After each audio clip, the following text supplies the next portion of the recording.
Is this working? That's working. You don't have it turned on. Well, I know how to turn Test. it on, but I've Testing. I see. It's not turning on. Yeah.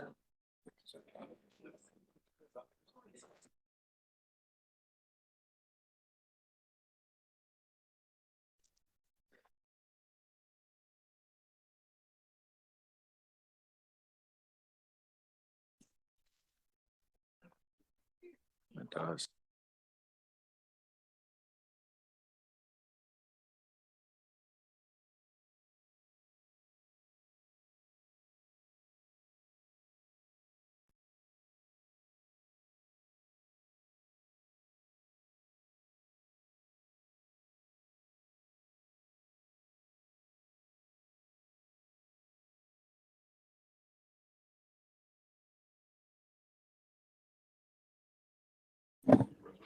Well, good afternoon, everybody. My name is Ethan Collier, and I'll be chairing today's meeting of the Chattanooga-Hamilton County Regional Planning Commission. A couple things to go over before we get started. Planning Commission's received this package in the mail a little over a week ago, and they've had the opportunity to review it in advance of today's meeting. And so make sure you've got a copy of the agenda there in front of you, because at times during the meeting, we move really quickly, and other times real slow, but it is helpful to have a copy of the agenda there in front of you. What I will do in each case, I will read off the case number and typically the street address for where the case is located and the staff recommendation. And then in each case, I'll ask if there's any opposition present. When I ask if there's any opposition present, I mean, there's obviously a lot of people here, but we also have a lot on our agenda.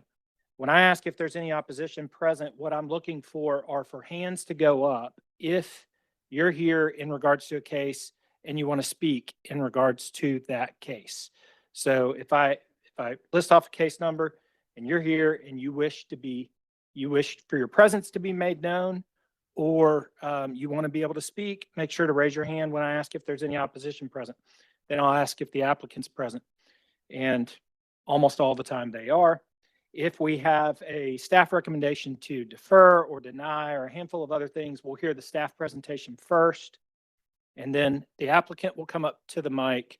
The applicant will state the reason for their request.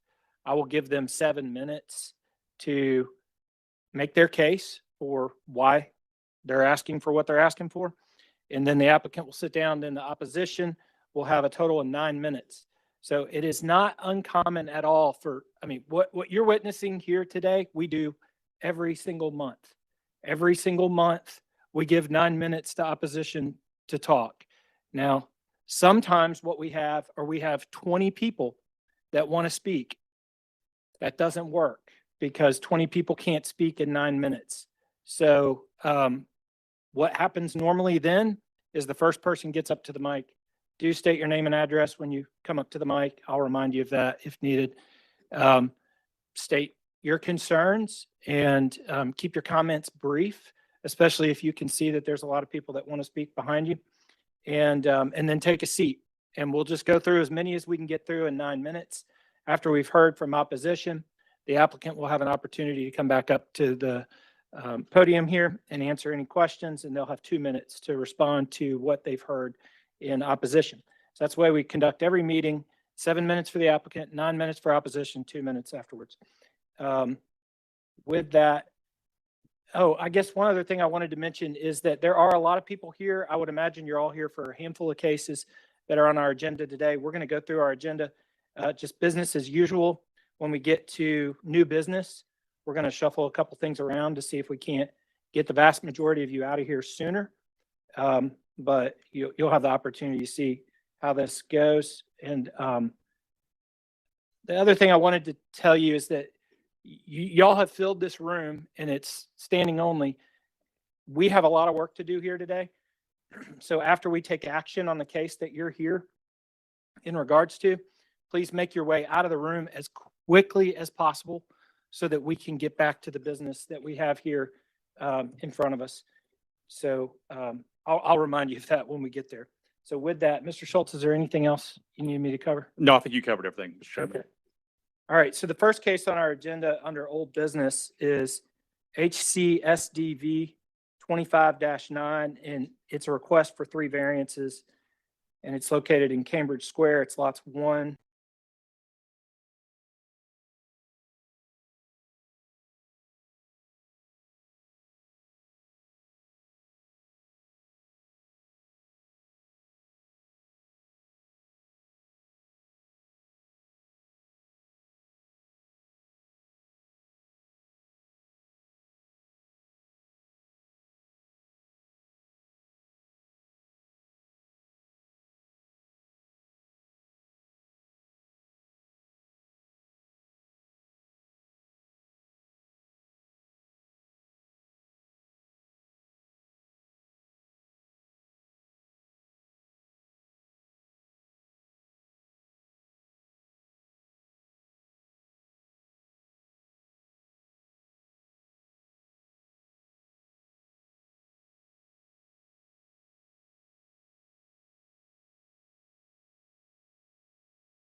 Okay. Is the applicant present? Thank you. Mr. Schultz? Yeah, this is a planned unit development. It was approved as a PUD, I guess, about 2 years ago. It's a final plat. Preliminary plat was approved last year. It's for actually 102 lots. Lots 103 through 108 are community lots. This did have a condition of 4 dwelling units per acre. So it did have a condition to the zoning. This plat does meet the requirements with conditions from the Transportation Department, which is typical when reviewing subdivision plats. Staff recommends to approve this subdivision plat with conditions. Thank you, Mr. Schultz. Any questions for staff? Mr. Price? Oh. Dr. Highlander asked what the conditions were. What are the conditions? Now, again, these are unlike zoning conditions. These are related to things that need to be shown on the plat. From the Transportation Department, additional ramps will be needed for midpoints in the sidewalk network. From the water quality, need as-built submitted prior to recording, which is typical. Coordinate building inspection components with Hamilton County Building Inspection and add to final plat approval citation if approved, just basically what that resolution number is. Yes. Are you open to those conditions, Mr. Price? We are. Thank you. I'm going to defer to hear what Ms. Helton has to say. Okay, thank you.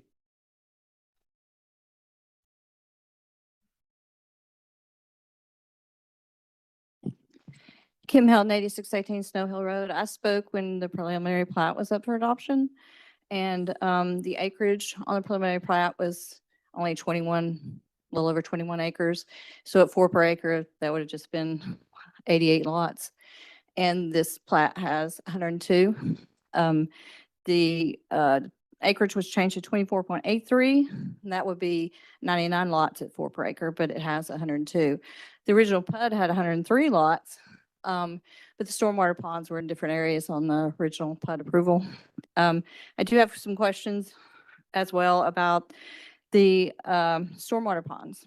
So the outfall one for the stormwater pond, it appears to be going to a stream, but the other stormwater pond with outfall 2 does not appear to be going to any kind of a stream or sinkhole or wetland area. It just appears to be at the edge of the property and directed to the adjacent property owner's property.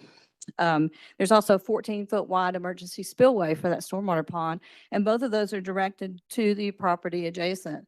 There does not seem to be a stream or anything, and I just want to know, is this allowed? There's also a pond that's being filled in that'll have homes and road over it. And is this allowed to have a pond filled in? So just want to clarify, is this something that the county approves, just directing an outfall to someone's property? Thank you. Mr. Price? Thank you. So we do meet the appropriate density as it relates to 4 units per acre. As it relates to the questions regarding stormwater, the character of the statement seems to be that we are putting water where water was previously not going, and that is not the case. We look at what the current drainage pattern is in the post-construction conditions when we develop plans is to mimic those same conditions, whether it goes to a stream, whether it goes to a ditch, or whether it's sheet flow overland. We simply look at putting it back in the same manner as closely as we replicate it that we can, but we reduce the post-construction peak runoff rates, all of which has been reviewed by the county, all of which has been approved. Therefore, I don't know of any reasons that have been stated otherwise why this would be denied. Thank you, Mr. Price. Any questions for the applicant?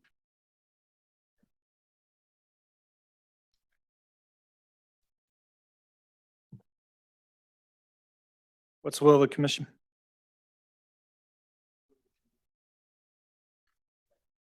We have a motion to approve with conditions, and it has been properly seconded. Any discussion? All in favor, say aye. Any opposed? Motion carries. Thank you.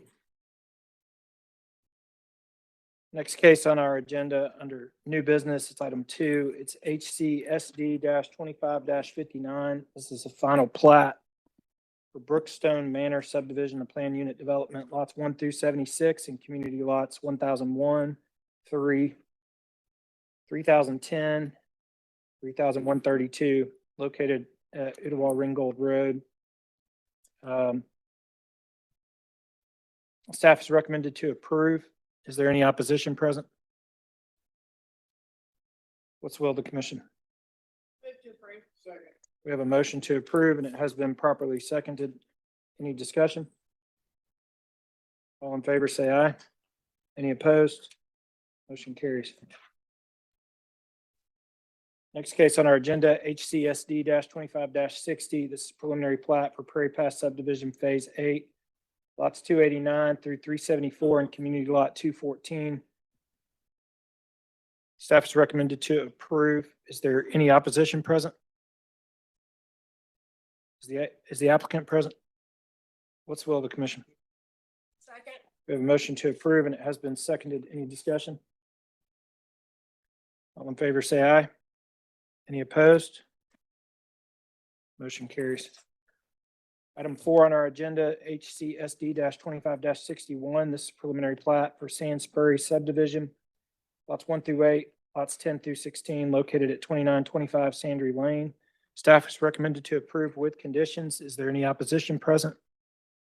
Is the applicant present? Hey, you're here in opposition? Yes. Okay. We've got the applicant here. Mr. Schultz. Yeah, this is a preliminary plat for lots 1 through 8 and lots 10 through 16. Staff reviewed this with the Hamilton County departments and recommends approval with conditions. A lot of those conditions are labeled existing stretch of Sandry Lane, label lot line behind lot 16, coordinate roadway conditions by Hamilton County Highway Department, and then review water quality notes and connections required to meet the subdivision regulation width, material, curb, and gutter provisions. So those are typical conditions. They're stated conditions with the requirements in the subregs. But this plat does meet the requirements of the subregs and recommends to approve with those conditions. Mr. Ingram. Joseph Ingram, Ingram Gore and Associates. I think we'll just hear what the opposition has to say. I don't think we're going to have any problems here. Thank you. Hey, sorry, I had to clarify with him. I'm not opposed to him. I know that this is outside of probably the proper channels. What's your name and address? My name is Mark Herndon, 2907 Leggett Road. I would love some consideration to oppose something that I wasn't able to oppose earlier. I think that you guys are disregarding allowing this to be a private road because the burden of responsibility is going to fall on us and on the homeowners of that place. I think you're here, you're wanting to speak in opposition to a case we've already taken action on. Is that Yes, right? sir. Yeah, I was late and I get it that it's not I'm not the way sorry. to do it. I just wanted to be on Yeah. the record for that. I think. that Yeah, you and guys- what case was that? Do you know? I don't have the number, but it was approval of a private road for a subdivision that the county commission has already shown opposition to. Okay, thank you. All right, in regards to HCSD 25 61, what's the will of the commission? Approve with conditions. Preliminary plat. We have a motion to approve with conditions, and that was properly seconded. Is there any discussion? All in favor, say aye. Any opposed? Motion carries. Item 5 on our agenda is HCSD 25 62. And this is River Forest subdivision. It's a preliminary plat. Lots 1 through 52 located at 8875 Hickson Pike. Staff is recommended to approve. Is there any opposition present? We have a motion to approve and it has been properly seconded. Is there any discussion? All in favor, say aye. Any opposed? Motion carries. Next case on our agenda is item 6. It's SDP 25 40. It's a final plat for Wildflower Townhome subdivision lots 274 through 392 and 1016 through 1019 located at 7671 Goodwin Road. Staff is recommended to approve with conditions. Is there any opposition present? Is the applicant present? Do you have any questions? Okay, thank you. We have a motion to approve with conditions, and it has been properly seconded. Any discussion? All in favor, say aye. Any opposed? Motion carries. Next case on our agenda, SDP 25 41. This is a final plat for Stanford Gap Townhomes. Lots 1 through 86, located at 7518 Stanford Gap Road. Staff is recommended to approve with conditions. Is there any opposition present? Is the applicant present? Move to approve with conditions. We have a motion to approve with conditions, and it has been properly seconded. Any discussion? All in favor, say aye. Any opposed? Motion carries. Item 8 on our agenda is SDP 25 42. This is preliminary plat. It's for Cristata subdivision, lots 2 through 28, and community lot 1, located at 7432 Mintom Road. Staff is recommended to approve. Is there any opposition present? What's the will of the commission? There's a motion to approve, and it has been properly seconded. Any discussion? All in favor, say aye. Any opposed? Motion carries. Item 9 is SDP 25 43. This is preliminary plat at Wild Cove subdivision, lots 1 through 15, and community lots 16 and 17, located at 7417 and 7423 Mintom Drive. Staff is recommended to approve. Is there any opposition present? Move to approve. Second. We have a motion to approve, and it has been properly seconded. Is there any discussion? All in favor, say aye. Any opposed? Motion carries. Next case on our agenda is item 10. It's SDP 25 44. This is preliminary plat for Willow Bend subdivision, lots 1 through 26, located at 1135 McNichol Lane. Staff is recommended to approve. Is there any opposition present? We have a motion to approve, and it has been properly seconded. Is there any discussion? All in favor, please indicate by saying aye. Any opposed? Motion carries. And finally, 11, SDP 25 45 is preliminary plat for Bonnie Oaks subdivision, lots 1 through 36, located at 3854 Bonnie Oaks Drive. Staff is recommended to approve with conditions. Is there any opposition present? Is the applicant present? Do you have any questions or concerns with the conditions? Thank you. What's the will of the commission? We have a motion to approve. Can you state that motion to approve with conditions? We have a motion to approve with conditions, and it has been properly seconded. Any discussion? All in favor, say aye. Any opposed? Motion carries. Thank you.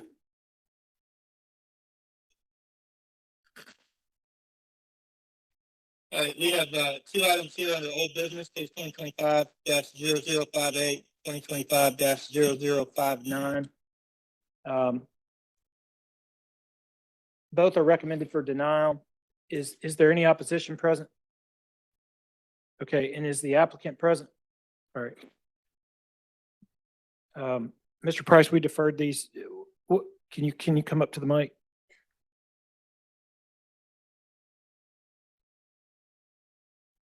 Yes, sir. So these plans were submitted prior to the passing of Plan Hamilton. And so the staff recommendation is based upon that plan that was originally submitted, which admittedly does not meet Plan Hamilton. However, we do have a plan that, since Plan Hamilton has been passed, that we have revised that meets Plan Hamilton in every way, as I understand it. And so the ask today will be to either one or two things. One, allow staff the capability to go back and review this plan and confirm it meets Plan Hamilton, or B, pass the plan presented today based upon the facts that would be presented on how it meets Plan Hamilton. So we're fine either way, as it would relate to the proposal of what the commission would consider today. Mr. Schultz, Yes, Mr. Chairman, would you like me to present the case or? will you present the old plan or the new plan, or what? I have Mr. Price's, we received revised site plan late Friday afternoon, so it's in the presentation. We have not reviewed it. But I can go through, since this is the second case related to Plan Hamilton, I think we probably need to go through it, sort of your direction. That'd be fine. Mr. Genway. I'm fine going through it, but it seems, I mean, he's submitted a plan. There's a plan out there. That was what his application showed. It didn't meet Plan Hamilton, and now he's asking for us to review something on the fly. I just don't find that very appropriate. I mean, he should probably either ask for a deferral or ask for a withdrawal, and we can go back to the drawing board with a new plan. The reason for that is simply this, is that when we submit plans to the RPA, the staff's, not mine, the staff requires them to continue on with that plan. We may not submit another plan for consideration. So our hands are tied as it currently stands. So I have no choice except to bring a plan before this body at that particular point. That's why I bring this up, that if the staff wants to reconsider this plan, I shouldn't have to withdraw. They simply should look at the new plan based upon the new information that we received when Plan Hamilton passed. So to me, the process is set up where I'm locked to a plan, which is what I originally submit. But if there are changes that I want to make, I can't do that until I get before this body. So the process isn't something that I created. It's a situation of how the staff goes through and reviews plans. Thank you, Mr. Price. I got a question. So are you saying that the deferral, you can't change your plan without a deferral? Is that what you're saying? That's the only way I would know to go through is to go through and defer and say, here's my new plan, please consider that, which is what I'm looking at today. I'm saying now that we have Plan Hamilton, we have all of the requirements that Plan Hamilton creates, how a development is supposed to look. I pivoted the plan to make it look like that, to create all of the conditions that would be required, but staff's not looked at it, admittedly, because of the way the process is set up. Right.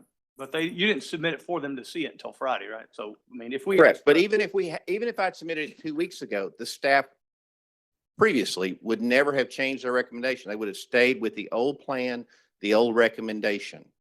Because you don't want to create confusion bringing in two separate staff recommendations on two different plans, as So I understand How it. long a deferral are you talking about? I would assume staff could come back next month, but I don't want to speak for staff.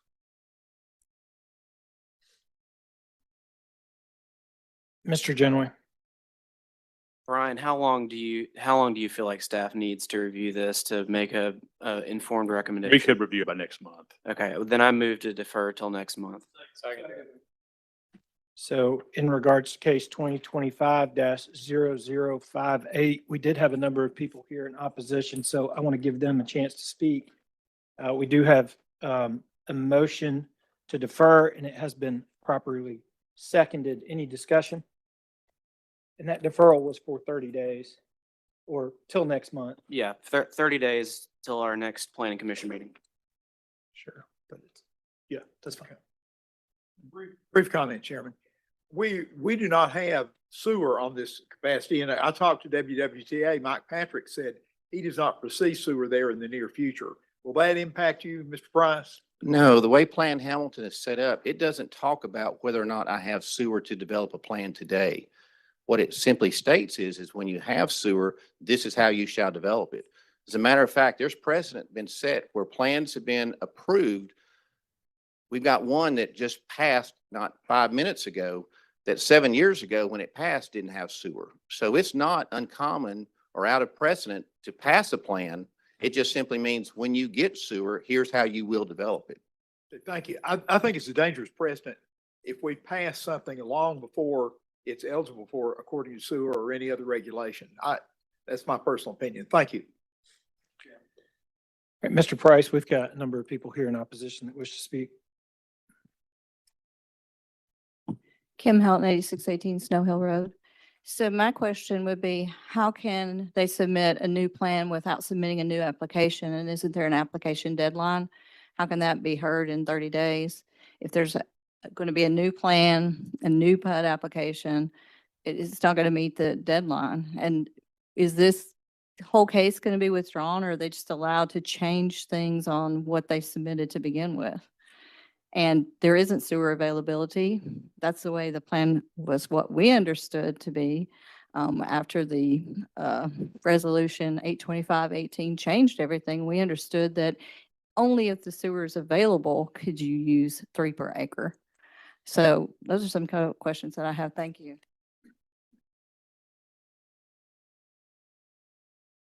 Kathy Faulkner, 5721 Island View Drive, Harrison, Tennessee. My question again relates back to the sewer.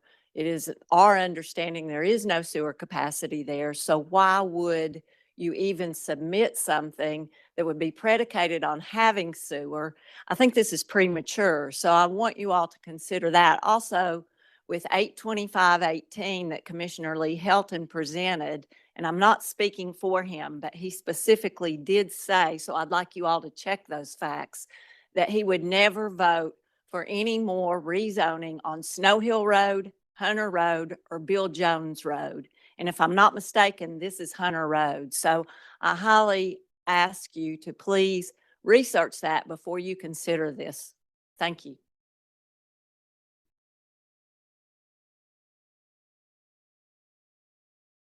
We have a motion to defer and it was properly seconded. Any further discussion?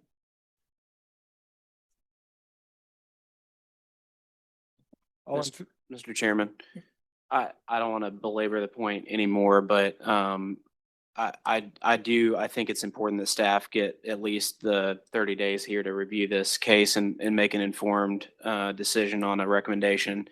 I would agree with some of the public comments that that the plan was written very specifically that if you're in a non-sewered area in countryside or residential, that you're supposed to be held to 1.5 an acre. And I don't believe the new plan does that. So I just want to be on record by saying that I feel like that was the intent from commission when they sent the plan to us for review. And Mr. Chairman, if I may, real quick, because I had this during the presentation here. As we remember, the plan was adopted by this body in September. It has not been adopted by I think we're going to talk about this later on the plan updates, but the Plan Hamilton has not been adopted by the county commission at this point. And you see on the screen, if the legislative body adopts the general plan, which is Plan Hamilton, that legislative body is the county by resolution, then all and any land use decisions thereafter made by the legislative body, Planning Commission or Board of Zoning Appeals, must be consistent with the general plan.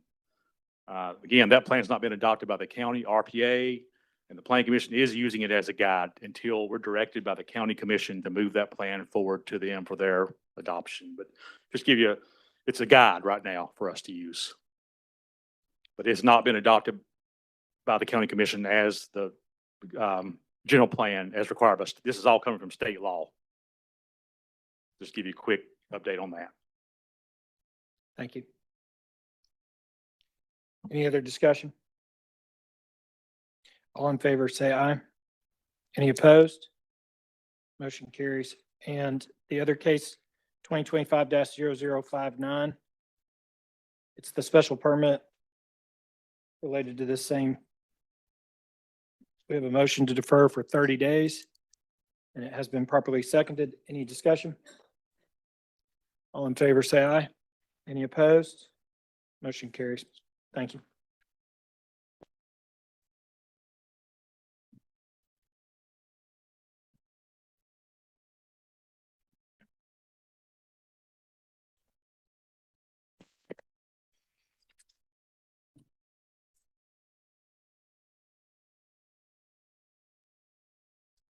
All right, if you're here in regards to item 10 on our agenda, which is the Patton Parkway case on our agenda, can you please raise your hand?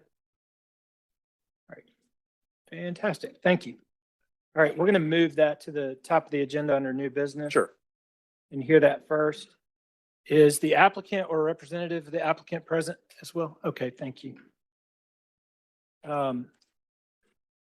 So it is my understanding, and correct me if I'm wrong, but you've asked to defer? Correct. We've agreed with staff's recommendation to defer. We believe 30 days will give us enough time to get the parking capacity information that's requested. I will defer to the chair as to whether opposition can be heard. Our client would like to do a thoughtful development, so hearing opposition will help our plans.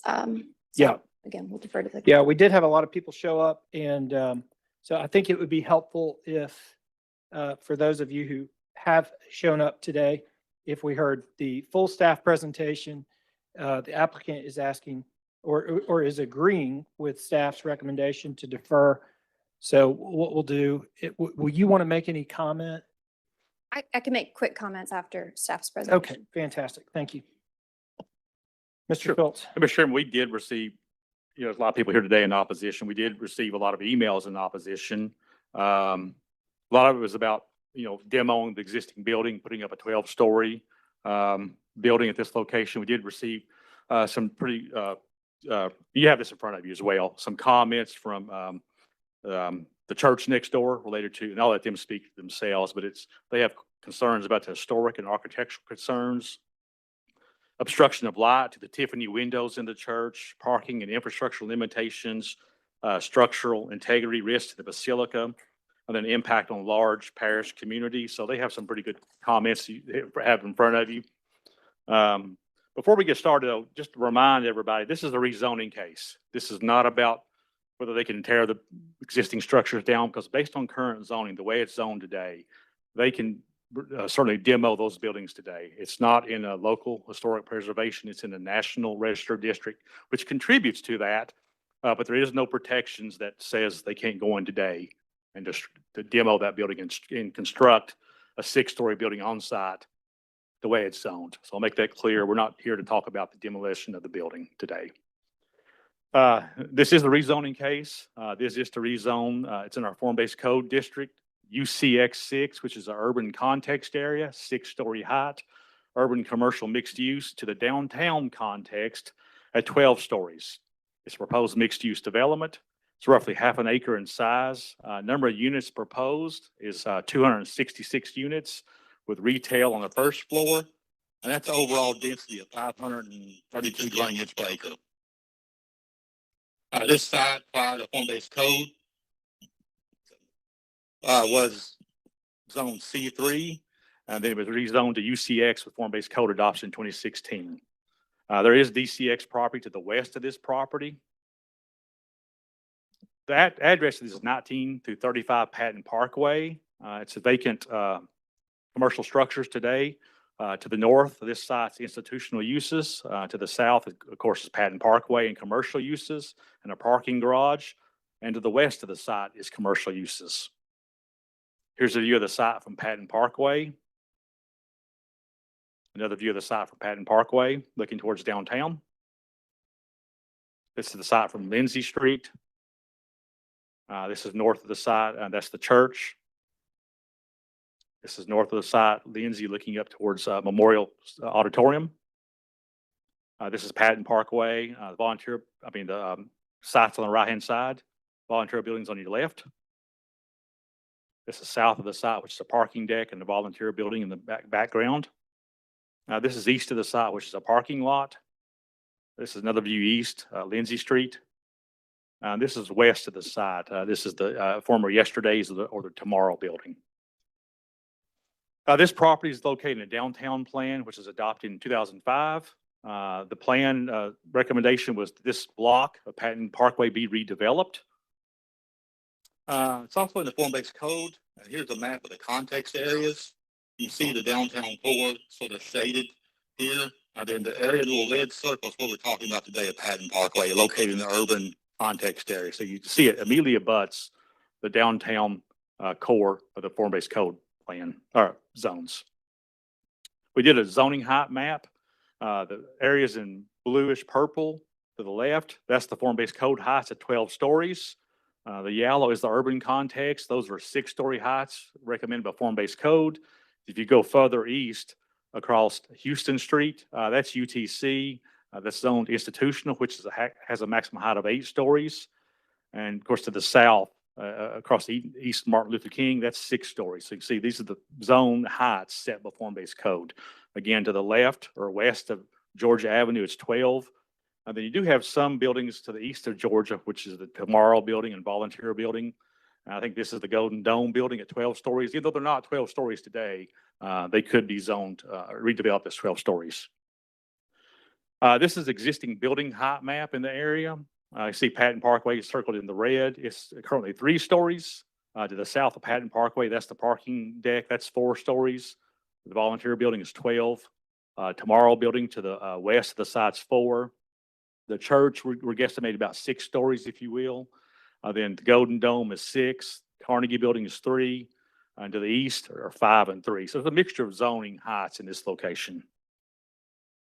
Here's a site plan submitted with a request. It's roughly, again, half an acre. You can see the entirety of the site they're wanting to rezone. Here's basically a site analysis plan submitted by the applicant. It's basically extending, the request is to extend the downtown context to this area.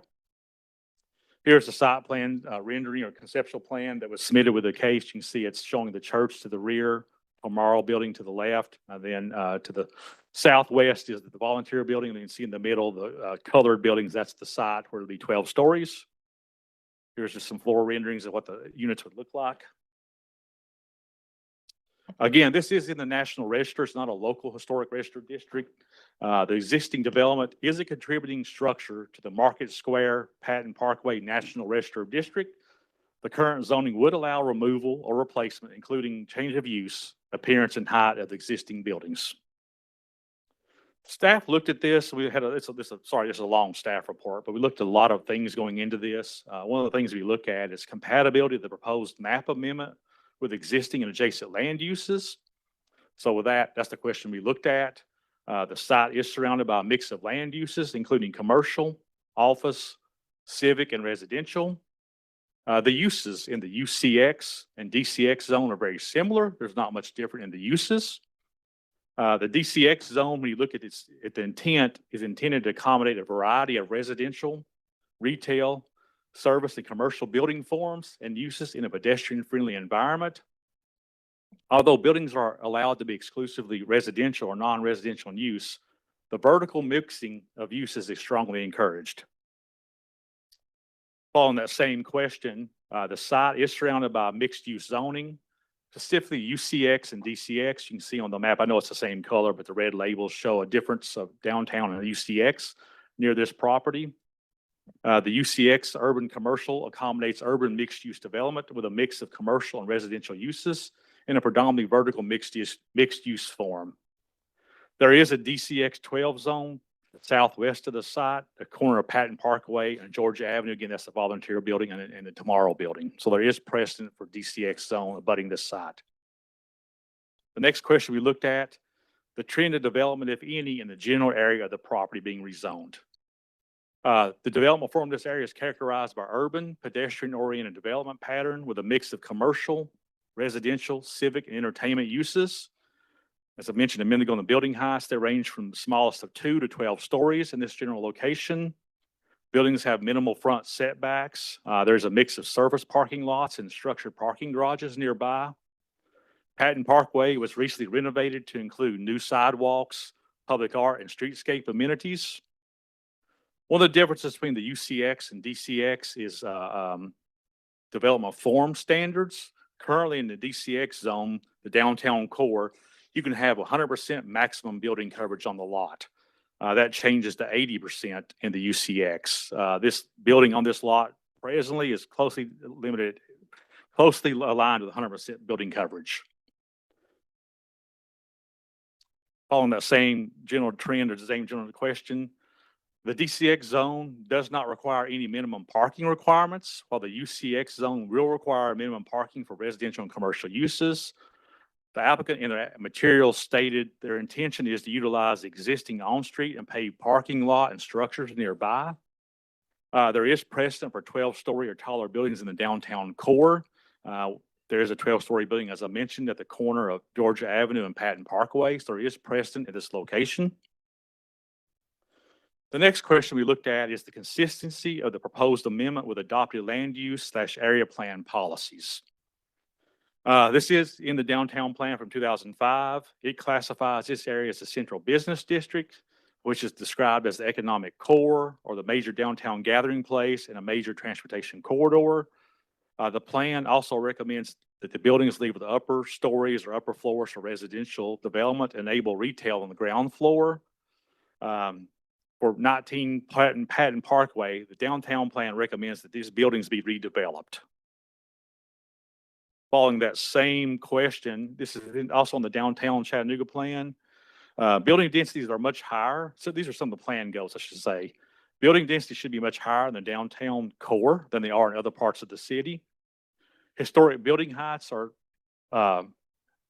historic buildings and sites are important reminders of our past and represent significant resources that should be reused. This again is not in the local historic preservation, it is in the national historic preservation. Parking in the urban areas, while challenging, is an essential element. Parking options should include on-street spaces, shared parking lots, and parking garages. In the central business district, tall buildings are prevalent and a greater height can be accommodated. Maximum building heights in the core should be 200 feet. Again, this is all plan goes in the downtown plan. This is also in the most recent plan of 2025, the Civic Center plan. That plan has not been adopted by the city council, but it was a plan that was created for the downtown area. And it prioritizes growth along key corridors. It also recognizes or maximizes residential densities, integrate parking structures, program active ground floor with commercial uses and amenities, rezone properties to allow structures over 6 stories and increase setback on main character streets. And one of the prominent comments here was develop student housing, attracts student housing with active ground floors east of Georgia Avenue to create a vibrant around-the-clock community.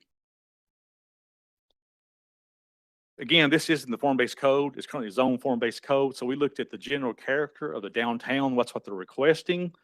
The intent of the downtown core is the highest intensity area in the city.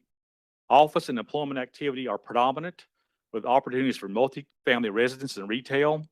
Retail is concentrated along key roadways. Vertical mixed use with upper story multifamily is often prevalent and encouraged. Patton Parkway is adjacent to the urban downtown core context. This rezoning site abuts a property zone downtown core context, although that property does have frontage on Georgia Avenue. This rezoning site is approximately 350 feet from Miller Park and Miller Plaza. Retail has historically been the first floor of this portion of Patton Parkway. The site plan submitted this request does show first floor retail. The application materials show vertical mixed use with upper story multifamily, and the applicant is providing no on-site parking. In terms of the form-based code downtown context, it describes the building environment. Residential zones can be up to 4 stories in height and are typically built to the edge of the sidewalk.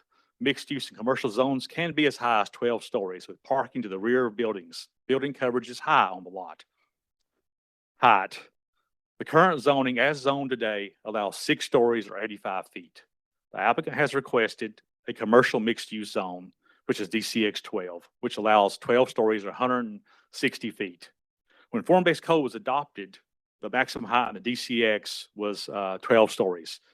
Recently, in 2023, we was rezoned or changed or amended form-based code to allow 20 stories. There's 2 sites currently that are zoned 20 stories in downtown context. That is the property across from the Chattanooga Library near TVA, that's zoned DCX 20. And the former Eureka site, that's zoned DCX 20. So we have precedent in the area for taller buildings in the downtown context. Patton Parkway is located between the downtown core and the University of Tennessee at Chattanooga. UTC is mostly zoned institutional, which has a maximum building height of 80 feet. Building coverage, as I stated earlier, the current development form shows almost 100% building coverage on the site. The proposal is showing 100% building coverage. The urban context, as currently zoned, only allows 80% building coverage. In terms of the downtown form-based code, streets and blocks, right-of-ways and streets are typically wide in order to accommodate the traffic associated with higher intensities. Rectangular grid of streets is often found in these areas. You have mid-sized walkable blocks. You have detached and detached sidewalks, street trees, on-street and surface parking is provided. One thing we noted about Patton Parkway, it's wider than Georgia Avenue. The right-of-way is much wider and can likely accommodate a taller building than is currently zoned, which is zoned UCX 6. The downtown plan recommends a ratio of 1:1 or 1:2, depending on the right-of-way.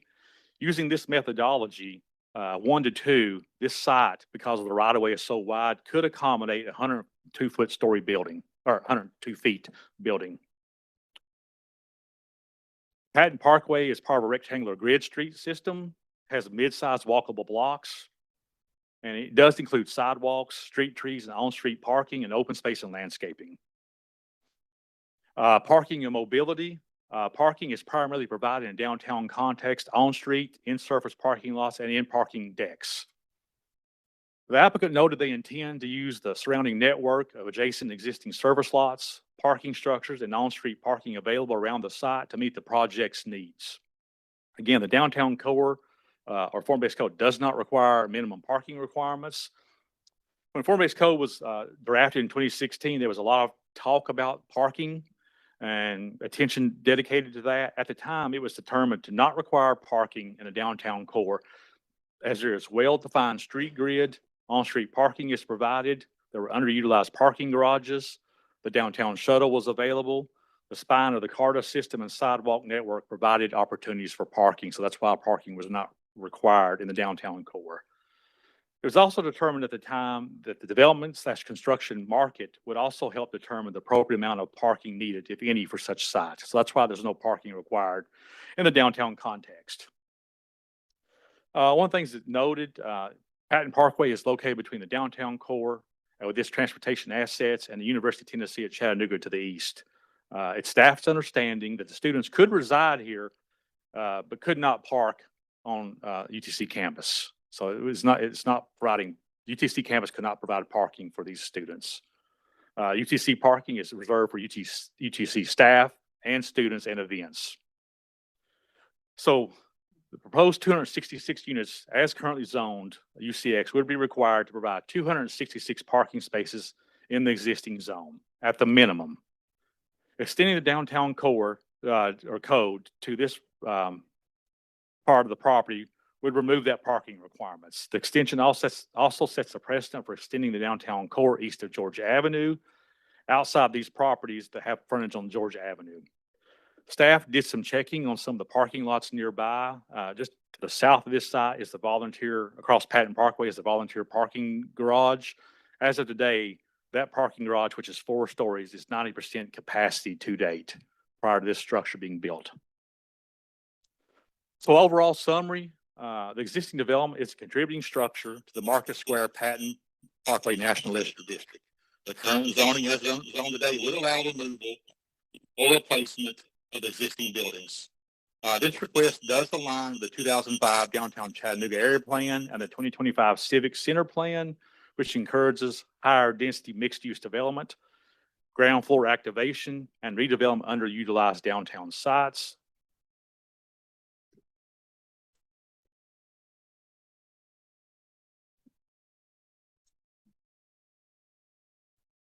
Sorry.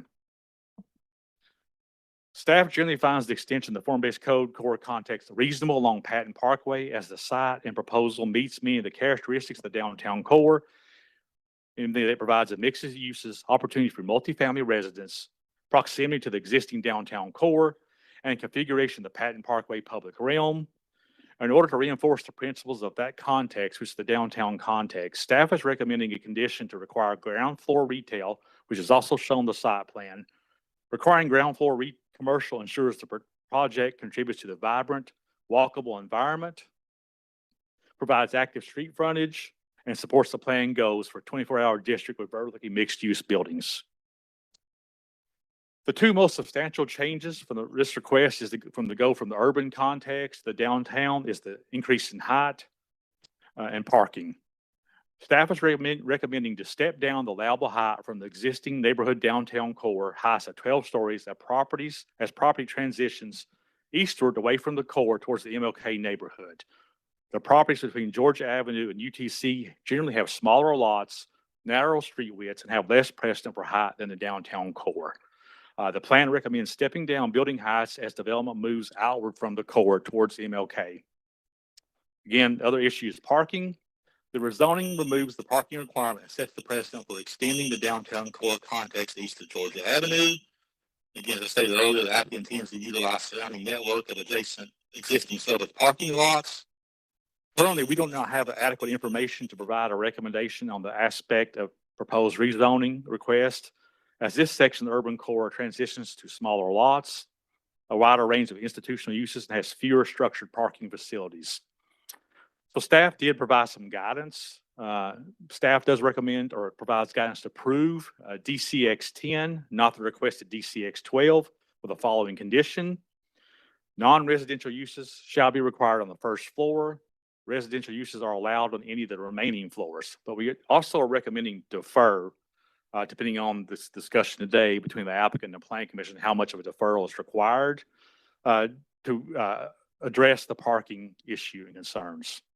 Staff recommends deferring for the following actions by the applicant. Applicant shall complete a parking study to gather data on existing parking supply and availability. The staff is recommending the study area be a quarter-mile walk shed to the site. Requirements of the study should include an inventory of available capacity of surface and structured parking in the study area and whether overnight or monthly rental is allowed. And staff is recommending the occupancy information be gathered from parking owners. The occupancy count is not required. So staff is recommending to defer for the applicant to basically do a parking study to provide the information before this body recommends next month. So I know it's a lot to hit you guys with, but it was a very important case, and we tried to be very careful in reviewing our criteria and making sure we get this correct. Thank you, Mr. Schultz. Questions for staff? Dr. Highlander? Yes, sir. Brian, thank you for that extremely thorough It review. took us a while. It took us a Yeah. while. I know it's a Right. lot, and usually they don't take that long, but it's a lot. Okay, got a quick question. Won't take long. I have attended services, one for a former student's wedding and one for a friend's funeral mass at St. Peter and Paul, which is a classic old church. Beautiful stained glass windows.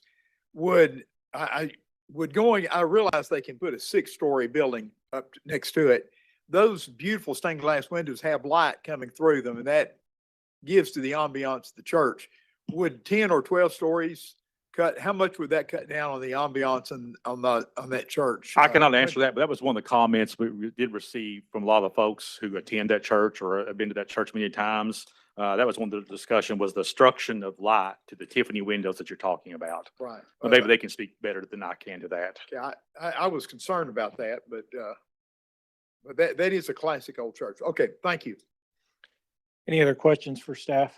All right, we'll hear first from the applicant.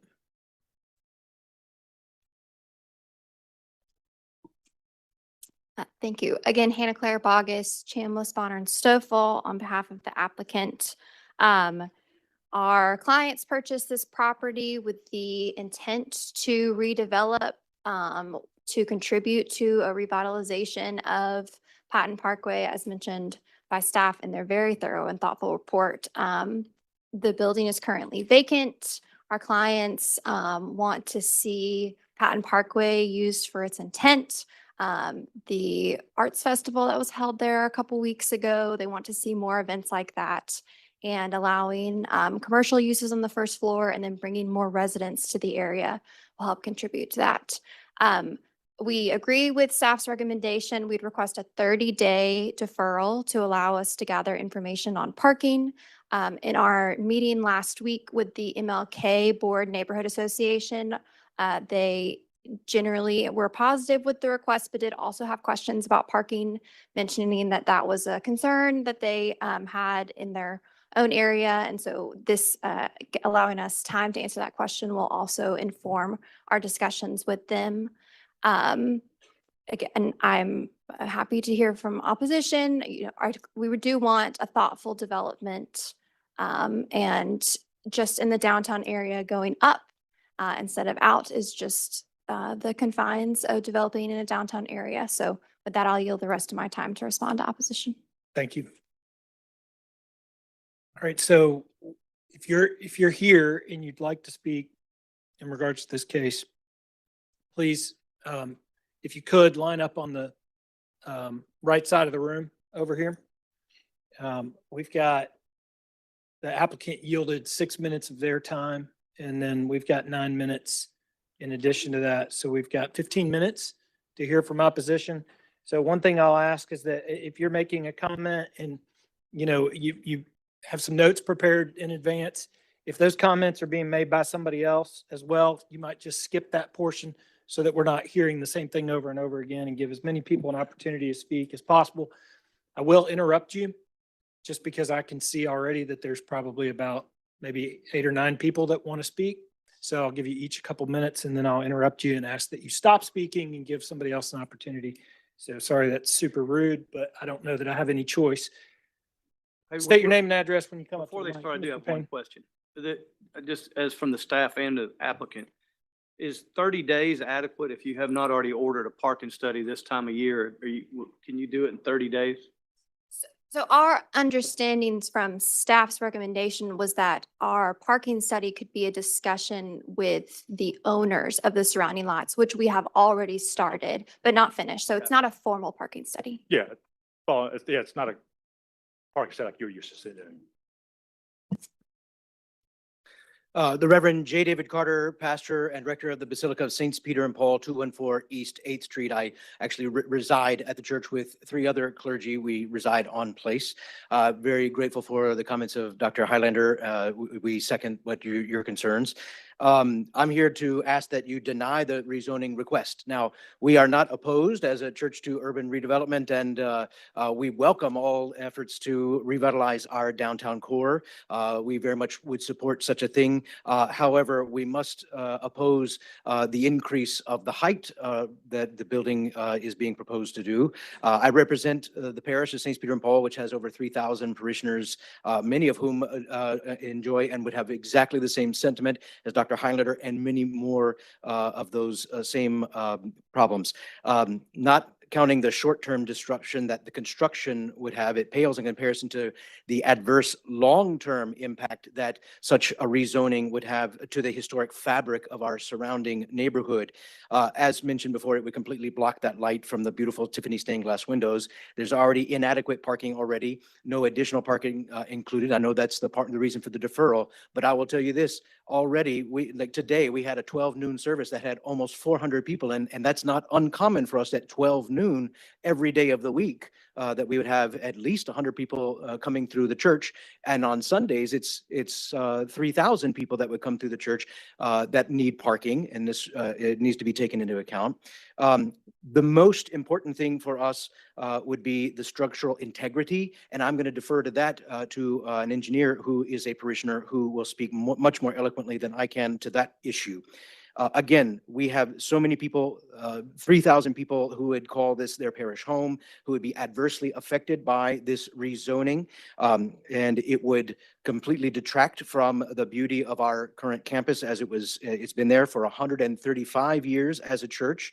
And if the basilica suffers any significant damage or were to collapse or have to be rebuilt as a result of the construction that this would entail, we would lose our designation as a basilica because of its historic nature, and we are on the historic rolls also. If we experience damage over time to plaster, windows, structures, or settling, as outlined in Mr. Poston's analysis, we would not be able to afford the upkeep of the church, and it would fall into disrepair, causing a blight to our parish community and to our larger community. We request that the developer choose an alternative site for this building that would not destroy the historic treasures, risk damaging surrounding buildings, or steal the natural beauty that the people have for 135 years come to enjoy. It seems like a stable right. We request that the buildings at 19 Patton Place be adapted and rehabilitated for creative uses that would benefit the community, retail, gathering spaces, nonprofit, et cetera, including our own 3,000. Sir, sorry, I got to interrupt you. There's a number of people that want to speak behind And you. I'll conclude, just we request that any building project be limited to the smaller size, such as the Tomorrow building, so as to not overshadow our historic 1890 structure and allow us to continue as before. Thank you so much for your time.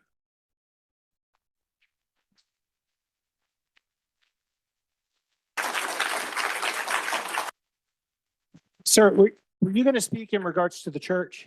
Yes, Okay, we've only got 15 minutes. I want to make sure we hear from some other folks. I'll make it 3 minutes or less, if that's okay. Well, I'll give you one.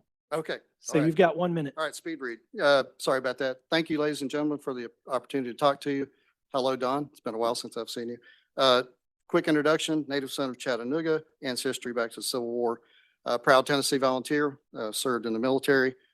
retired engineer and manager, worked with Councilman Mr. Johnson and a parishioner at Saints Peter and Paul. Just briefly, I've been in combat and around the world. I've seen lots of culturally significant structures around the world. And I can tell you, in all my travels, I've been around the world multiple times. The Basilica of Saints Peter and Paul is worth protecting. I have done an engineering analysis, and Don, forgive me, it's not as detailed as we used to do at TVA, but what I have discovered, and very shortly, in 2 hours, there are significant concerns. And those concerns are centered primarily around the fact that we are in a seismic zone. Now, certainly we're not California, but a 12-story building with the soil and substrate, and again, I'm not a civil engineer, I'm a mechanical engineer. But what I was quickly able to find out is with soil and substrate materials that we have in our area, a relatively high water table that we're all aware of. If you live in Chattanooga for 10 years, you know this. You're going to have to drive deep piles in order for a 12-story building or even a 10-story building to be stable in a seismic zone. Driving those piles, and again, I've been a project manager on multi-$100-million projects. Heavy equipment is going to cause vibrations. It's going to potentially disrupt the water table. And as Father Carter put very well, any of those vibrations and disruptions can cause irrevocable damage to this priceless 136-year-old structure that is a key part of the history of this city. I don't know how many people. I have to interrupt you. Of course. We have That's to hear fine. from the. I've made my point. Thank you. I would suggest not approving the zoning, and as a minimum, a very, very detailed geothermal, or excuse me, a geological survey and engineering survey for the structural effects. Thank you. Thank And you. Mr. Chairman, y'all have that. You have that report in front of you.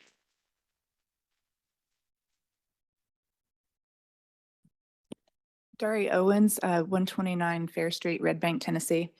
I am here to oppose the rezoning for this building.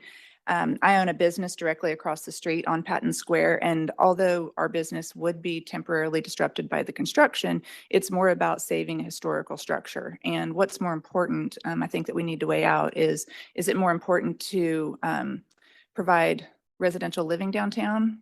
Although there's a need, is it more important to save the history of this building that is on the register? We've discussed that already. It's also the home of the first Coca-Cola bottling plant, and I think there's value in that. I just want to read this here real quick. Parking's already been discussed, but we haven't talked about loading and unloading, alley access. Sewer's been brought up. Emergency access are all challenged by a high rise at this location. Changing the zoning to simply accommodate an out-of-town developer's plan is poor land use practice. Zoning is meant to protect the public good, not to bend for private convenience. The Regional Planning Commission's duty is to steward long-term community assets. It's not required to approve rezoning requests that conflict with the public interest, even if a redevelopment is economically attractive. If the project only works by destroying a contributing historic property, that's evidence the proposal is inappropriate for this site, not evidence that the zoning is wrong. I don't have to prove that the building would be more valuable historically. The developer needs to prove that the building cannot be. Under planning law, the applicant bears the burden of proof. According to a 2005 discussion paper prepared for the Brookings Institution, regional city planner, Randall Mason stated that historic preservation is typically judged to be a sound investment. Nearly any way the effects are measured, be they direct or indirect, historic preservation tends to yield significant benefits to the economy. We have many examples of adaptive reuse, which is what I would vie for, is adaptive reuse. We do not need to demolish the building. We could reuse it as it stands. We've got the Tomorrow building right there on the square that, although yes, it is a 12-story building, it was built that way. It was not rezoned to become a 12-story building. The owners there chose to adaptively reuse it and renovate it versus tearing it down. The Clemens building, the Chattanooga Bank Building, and there's many more. These saved structures, along with others, support the position that it's indeed possible and profitable to save this one-of-a-kind piece of Chattanooga history. These few examples provide real-world precedent. When the city, developers, and community value heritage, it's possible to keep history and meet modern needs, undermining the argument that old equals unusable. We also unfortunately have some examples of demolition that have been so tragic to our community. The St. George Hotel, Levin Brothers Building, Chattanooga Car Barns, and several others. Once we change the zoning, which would allow for the removal of a historic building, this Ma'am. historic district becomes Want degraded. to Yes, just interrupt sure. and give the folks behind you an opportunity to No, that's fine. speak. I just on the record as I oppose the rezoning for this project. Thank you.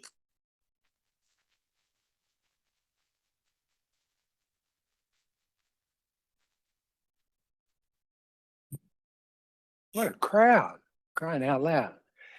I'm Garnet Chapin. I'm an architect and urban designer practicing here for over 50 years now, and had the privilege to restore the Walnut Street Bridge and design all of the downtown part of the Tennessee Riverwalk.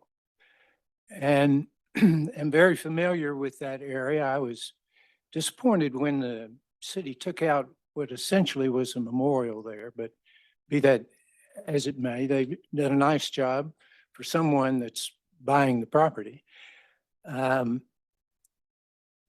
They knew when they bought it, it was Zone 6. That went through a vetting process that anyone in the city of Chattanooga could have participated in, and I think most of them did. The developer is going to be able to take those buildings down. He's got a right to do that. It was pointed out that that was the original site of the original Coca-Cola bottling company, which is true. I believe the actual building is right where the parking lot is now. And we don't need another monument to Coca-Cola. We've already got one in the middle of our rejuvenated riverfront, the incredible Chattanooga Aquarium, which is in large part, like about 50 million worth, the generous gift of the heirs of the Coca-Cola bottling company. And it is the heart of our revival. I like to think the Walnut Street Bridge pretty good too. And we were able to, through this original time with the aquarium and the Walnut Street Bridge, build the Tennessee Riverwalk. We are not completely finished. We want to build it on the north side of the river too. But the idea that the potential incredible light that those windows have as the Sunday morning comes up, that is one of the best pieces of architecture we still have left. We should be trying to save the old medical arts building, and that one's maybe gone by the way, but I believe they have the right to build a 6-story building, and that's it. That's what the community had agreed on. Although I would actually let me finish. I'll be through with this next sentence. I would add a caveat if, for instance, they were to put the equipment deck somewhere between the first floor and the 6th floor, that would allow them to have an entire open space on the top of the building for a swimming pool, for recreation, in which case I would support giving them 7, but certainly not 12. Thank you. Thank you.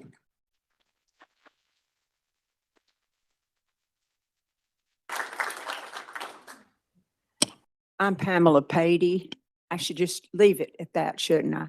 But I'm actually Pamela Rymerow Dwyer. I have too many names, but I have way more experience than most of the people in the room with this particular building. I owned it with my mother, Ms. Patey, for, I believe, it's been 46 years now from when we bought it. And we babied that building as best we could. We loved it. We took care of it. And one of the biggest problems we had was getting through the construction when the city came in and did the redevelopment of the parkway. And that called to our attention something that we had known about but never really understood why. And it's called the Patey Smallmouth Sewer. And it's at the end, it runs in a pipe at the end of the Tomorrow Building. It makes a fairly sharp turn. It comes down the alley at the back of our building because that's where the sewage needed to be drained out. And it turns and it goes, then it runs in now, it runs in under the street to where the city they spent a fortune putting in fabulous sewer for everybody else, but not for that particular piece of land. It is still sitting on what would actually have to be completely redone. Now, that's somebody else's problem. That's not, I'm not saying that should necessarily be the where-all end-all, but certainly it should be considered. And I can say of a certainty, I'm probably the only one in the room who's also gone into the caves under the museum, the art museum, with my father, Mickey Cash, when I was 5 years old, and we crawled with ropes on us all the way to the Patton Hotel. Somebody's shaking their head, yes, to the Patton Hotel elevator shaft. So I can state of a personal certainty that it is a seismic, I don't know about seismic, but there are caves all under there. And it caused a lot of problems for the city, and still does, with rising water and with sewer. And we dealt with it for years, even though it seemed incredible that water, even on Vine Street, when they wanted to do the Unum project along Vine Street, I came to the meeting. At the end, they said, anybody got a question? I said, I've always got a question. Has anyone done the core drilling? Because my building on East Fifth looks down on that. And I said, I've been watching to see if anyone did the core drilling. And that particular day, Jimmy Glasscock lost a $5 million project. And I love Jimmy Glasscock. And I didn't want to come in today for fear that Jimmy might be here somewhere losing another one. But it's really important on the issues that have been brought up by the church and by others. And I know that the church knows about our problem because we shared it. And so perhaps it's something that's been overlooked and should be put on the agenda for another look in case there is any issue. I think he mentioned you'd have to really drill down deep to put those pilings in. It is going to be a real question, and you wouldn't want to approve something and then later find out somebody didn't do as simply as the core drilling. Thank you ma'am. very much for your time. Hey. So we are done with public comment except for Todd. Todd, I just want to, you've respectfully stood there and listened to a lot of these comments. We want to make sure to give you an opportunity to speak, and then we'll be done. So Todd, you've got 3 minutes, and then we'll be finished. with our Well, public comment. thank you very much. I appreciate that. My name is Todd Morgan. I live at 130 North Crest Road, and I'm the Executive Director of Preserve Chattanooga. And I could wax on a little bit about the importance of the historic buildings. I think there are so many people in this room that they're making that point, that we are really concerned about the future of this site, because we've seen just an assault on National Register sites in Chattanooga over the past 12 months. So we've lost one building, we have two that are planned to be demolished, and now we have this rezoning request on Patton Square. That is unprecedented. I've never seen that in any community or even heard about it from another community. So I think people need to really be thinking about where Chattanooga is heading. And so I wanted to introduce a different comment into this discussion. I feel like if our zoning ordinance and our comprehensive plan or any other documents that are guiding the future of this city are not acknowledging where federally designated historic sites are located and how those plans are impacting those properties, we need to bring that to the forefront of the community conversation ASAP. Because once these places are gone, they're gone forever. And if they've been designated by the National Park Service in the state of Tennessee as being architecturally and historically significant to this community, we're the ones that have the obligation to make sure they hang around for the next generation. And there are just too many good examples in Chattanooga, of excellent adaptive reuse projects. I know you all know where they are and who has pulled them out. There are tax credits and easements and all kinds of things that can help people with these historic properties that can have them make financial sense. It doesn't always have to be by increasing density on a site. So let's please, as we move into the next year, we're going to be having lots of conversations about preservation planning in this community. And we want everybody's voices included in that, including all of you, council, and so forth, because this is the moment in time where we have to make that change direction. So thank you.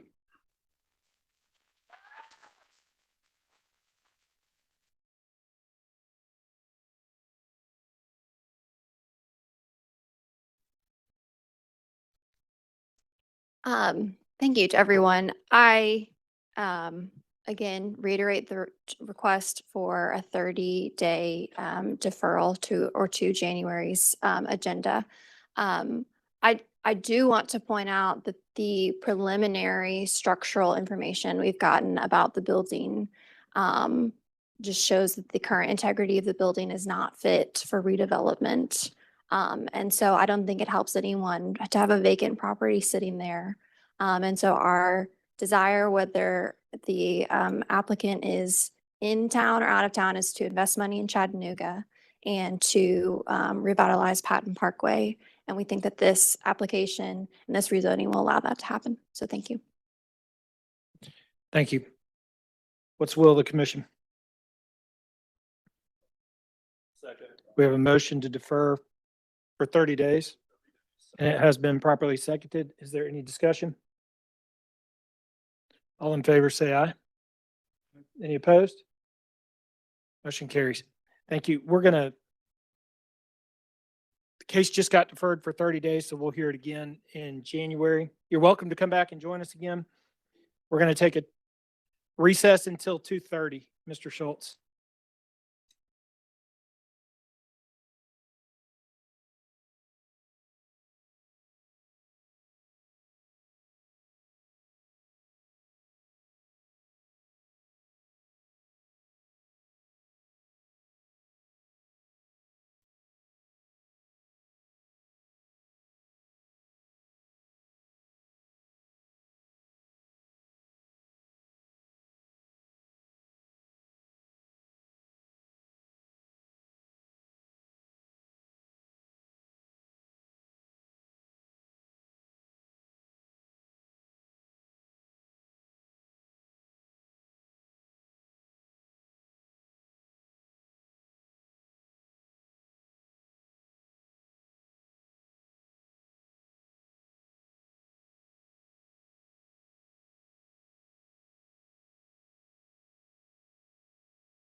Hey, we're going to go ahead and get started back into our agenda. Thank you all for being patient and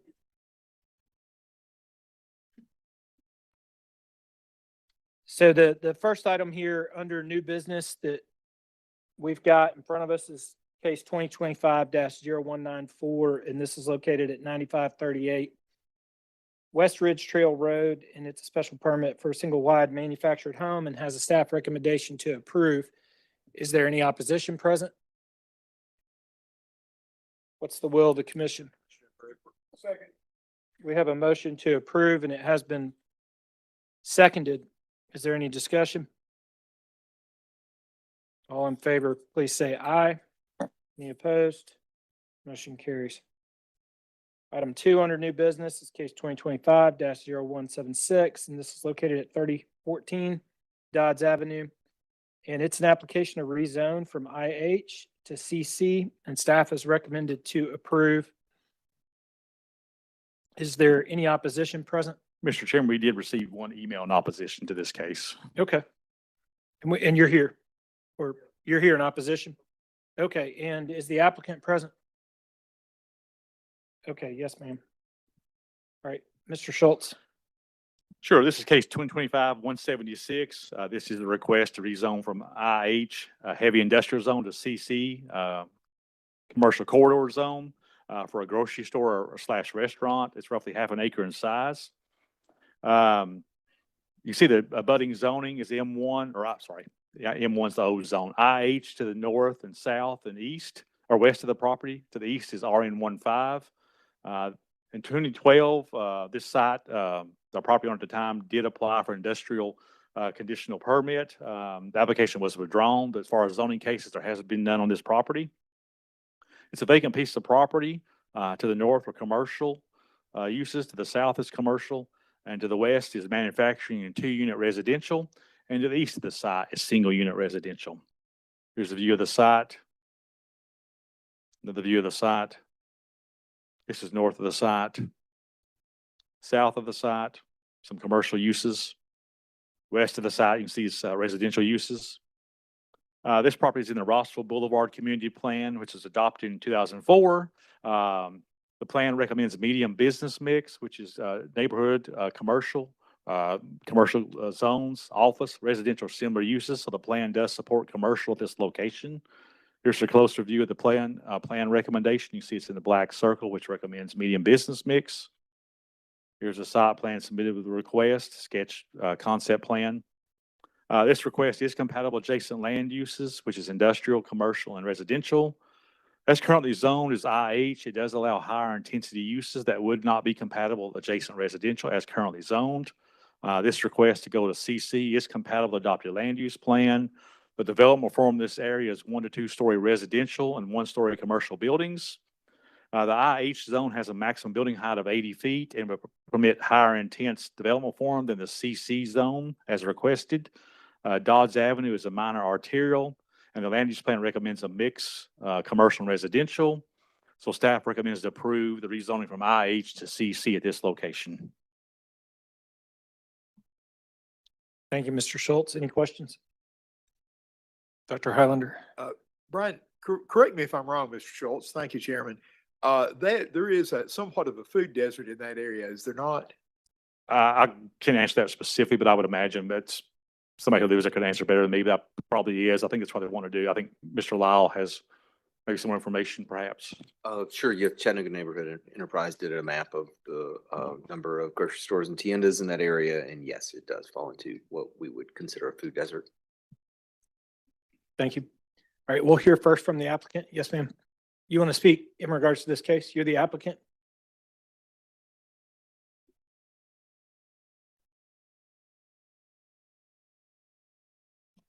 I think Marisol is going to try to interpret for Okay, them. fantastic.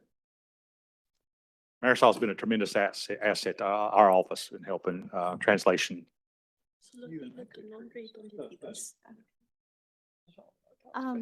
Mi nombre es Amalia Jacinto.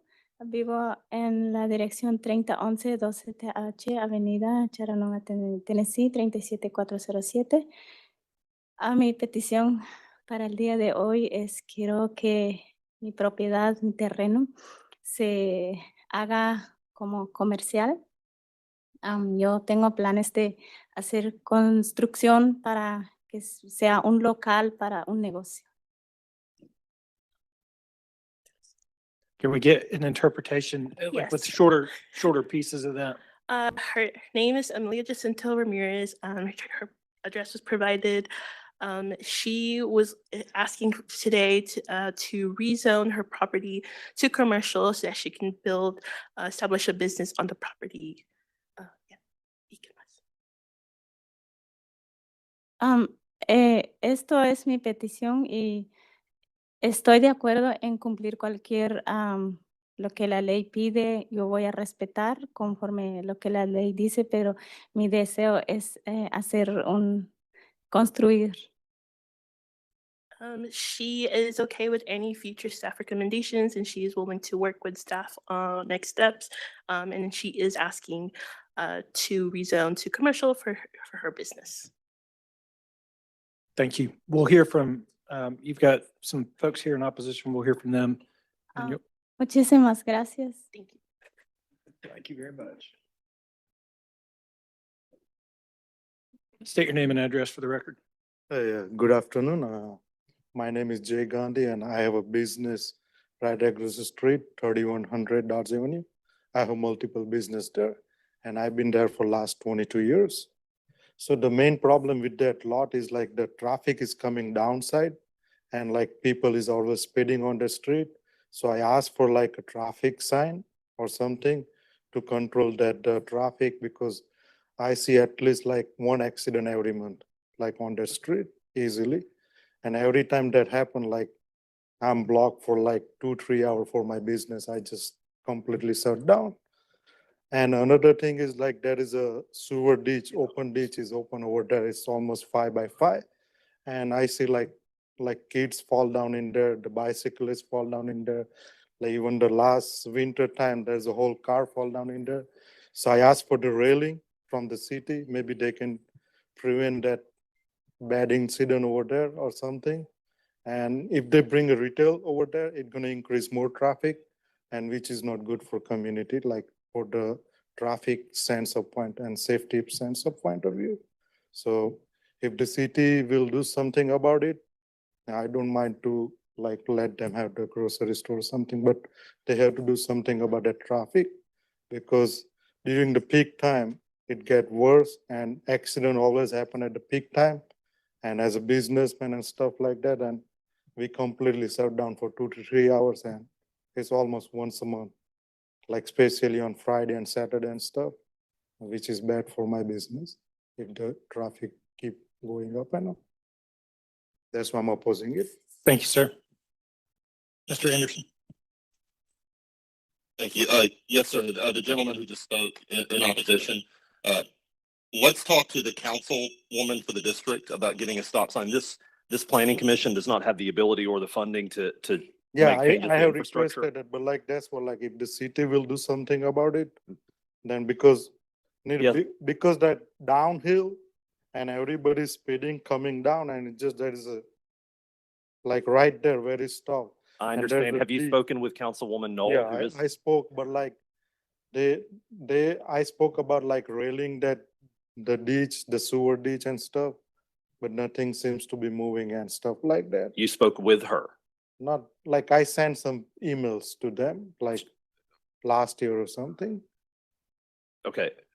I want to make sure you're talking to the right person. You need to send an email to Councilwoman Marvin No, Knoll. I don't think so. Okay, that's who you need to start that process with. And at the end of the meeting, I can help you out with that if you're still here. If not, Chattanooga.gov, it's got her information on it. The Yeah, but council- like my main councilwoman. thing is about the retail and grocery store and stuff like that, because it's gonna increase the traffic. So that's. I why- understand. I'm telling you how to get a Yeah, I got remedy it. to I that. got it, Okay. but I'm come here for opposing this thing. I understand. Okay, thank you. In that lot, half an acre lot, is it possible? I think it would be. Yes. Quiero pedirles que no estoy planeando hacer una construcción muy grande, no quiero hacer edificios grandes.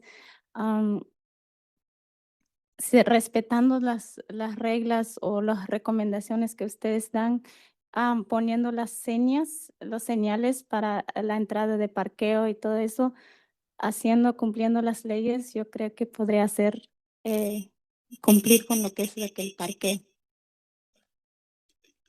In response, the opposition, he said she'd be willing to work with staff recommendations and with the body recommendations, and she would be willing to work on the layout for entrance and exit to better improve the traffic flow in the area. Thank you. Any questions for the applicant? What's the will of the commission? Move to approve. Second. We have a motion to approve and it has been properly seconded. Any discussion? All in favor, say aye. Any opposed? Motion carries. Thank you. Next case on the agenda is item 3. It's case 2025-0177. It's located at 2420 East 12th Street. Staff is recommended to approve with conditions an applicant's request to rezone from RN2 to RN3. Is there any opposition present? And is the applicant present? Okay. Mr. Schultz, we do have somebody here in opposition. Can you give us the staff update, please? Okay, this is case 2025-177. This is a request to rezone from RN2 residential neighborhood zone to RN3 residential neighborhood zone. It's currently a duplex on the property. The applicant wishes to construct an accessory dwelling unit on the property. In order to have an ADU, you have to have a single family dwelling. So that's why he's needing to rezone to have multiple structures on one lot. It's roughly 0.1 acres in size.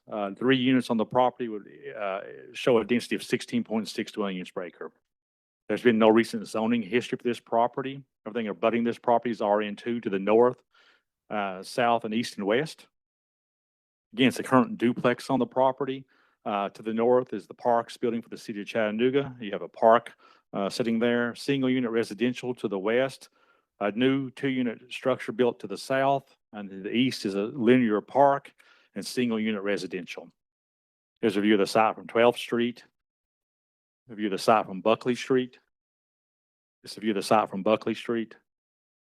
This is north of the site again, which is the City of Chattanooga Parks and Recreation Building. This is south of the site, that duplex. It's under construction today. This is east of the site, which is a linear park. West of the site, single family dwelling. This property is in the historic River to Ridge plan, which recommends urban residential with a single family overlay, which basically means single family uses only. Here's a closer view of that place type recommendation. You can see it has the crosshatch, which again indicates it's urban single family only. Here's a view of the site plan, which shows the existing duplex. Again, the applicant wishes to construct an ADU with a detached garage on the back. This site is surrounded by single unit detached residential uses to the west and south of the site. North of the site is the City of Chattanooga Parks and Rec building. The site is mostly surrounded by RN2 zoning. East of the site across Buckley Street, there is an RN3 zone property, which is close to the property. The development form along East 12th Street includes historic lots of record with 1 to 2 story single family detached dwellings with a 2-story duplex to the south of the site. Again, this site contains a duplex which was constructed in 1924. Although the Area 3 plan identifies this site with the urban residential single family overlay, the existing conditions on this property and the surrounding development pattern differ from what the overlay typically applies to. Because this property is zoned RN2, which permits by right 2-unit attached and townhouse dwellings, which would promote a development pattern different from the urban residential single-family overlay that the plan recommends. So there's a mismatch in the place type recommendation versus the zoning that's presently on site. This request with conditions is compatible with Area 3 Historic River to Ridge plan, adjacent land uses and development form of the area. Limiting the number of units to a maximum of 3 and building height would ensure that the development remains consistent with existing development pattern on East 12th Street. So staff recommends to approve with 2 conditions, maximum of 3 dwelling units and a maximum building height of 2.5 stories at 35 feet. So staff recommends to approve with 2 conditions. Thank you, Mr. Schultz. Any questions for staff? All right, we'll hear from the applicant first. And we did, sorry, Emily just reminded, we did have one comment in support of this case.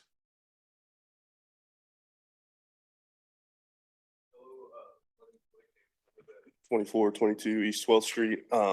There's a current structure, parking structure there already, and I'm looking at redoing that. And in the process of doing that, I figured, I know the city's pushed for more density, and so I was looking at adding an ADU there with a parking on a garage on the bottom, an ADU up top, just an extra unit. And there's already city access. I've talked to all my neighbors, Ron Elliott, and I haven't had anyone in opposition. And yeah, that's all I've really got. Thank you.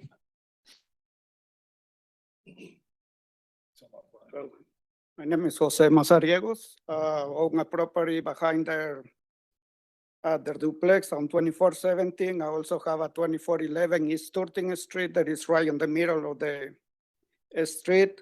And I'm not opposing what he wants to build. All I asking, if you approve this construction, is to give the right of way for the alley, because the new construction that just was built on 2419 East 13th Street, they both ones are on the corner. And they just, when you get out from the alley, I will say, we as a neighbors, we wanted to use it.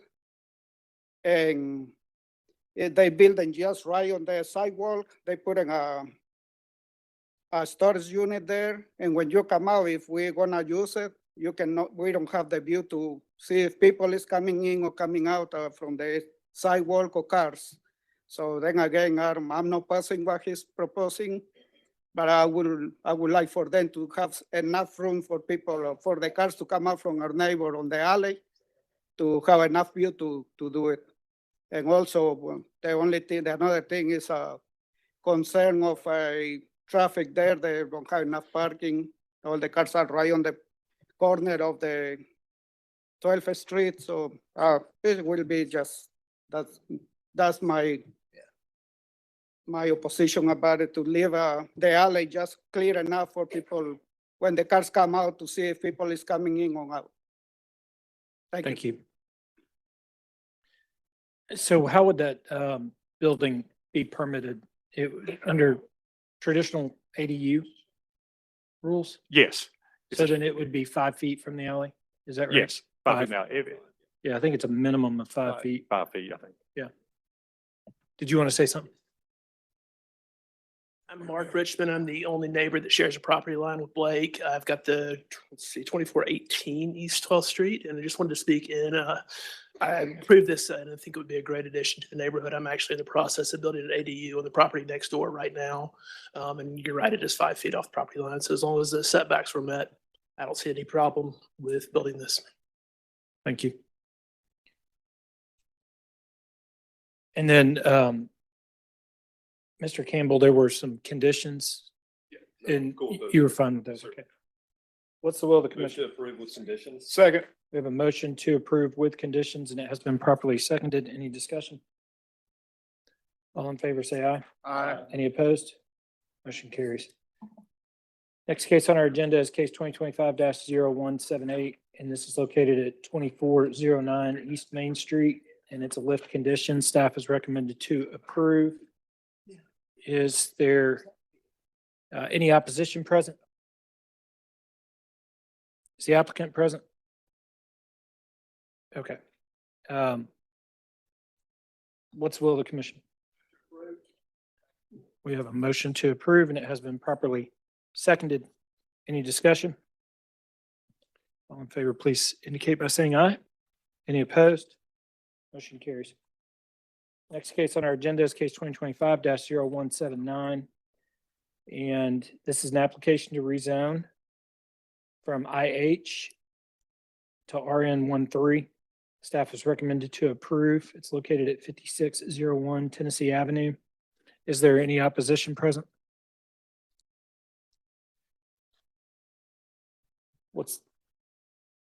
We have a motion to approve, and it has been seconded. Is the applicant here? He just spoke at the podium. Same applicant? Yeah, just make sure you're aware of the historic zoning in this area. We have a motion to approve, and it has been seconded. Any further discussion? All in favor, please say aye. Any opposed? Motion carries. Item 6 on our agenda is case 2025-0180, and this is an application to rezone from R2A and A1 to C2. Staff is recommended to approve with conditions, and it's located at 2425 and 2501 Suck Creek Road. Is there any opposition present? You're here in opposition?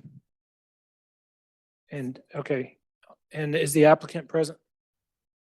Okay. Well, I was asking if the applicant was present. Sir, you'll have the opportunity to speak in just a second. Okay. Mr. Schultz. Yeah, this 2025-180, this is in the county. This is a request to rezone the property, has split zoning designation from A1 Agriculture District and R2A Rural Residential District to C2 Local Business Commercial District for a tourist court cottage and retail farm store. It's roughly 24.36 acres in size. Number of units proposed on this property is 8. That's a density of less than 1 dwelling unit per acre. There's been no zoning history for this site. There is C2 property to the east of this site. You can see there's a mixture of zones from A1 and R2A and C2 abutting this property. This is 2425 and 2501 Suck Creek Road. It does have a single family dwelling on it. To the north is TVA and parkland and trails. To the east of the site's vacant. To the south, across Suck Creek Road is residential. And to the west is vacant and single family dwellings. Here's a view of the site. There are some topography issues on this property. Another view of the site. This is south of the site. Some of those properties south of Suck Creek Road. Another view of those properties. This is east of the site. This is west of the site. Here's Suck Creek Road. This property is in the county, but Plan Hamilton does not provide a place type recommendation for this property. I'm not sure why it doesn't provide a recommendation, but it does state the slopes are greater than 25% in this general area. But again, it does, as far as a place type recommendation, it does not provide one. Here's the site plan submitted the request. You can see the cabins are generally right through here in the middle, the flatter portion of the site.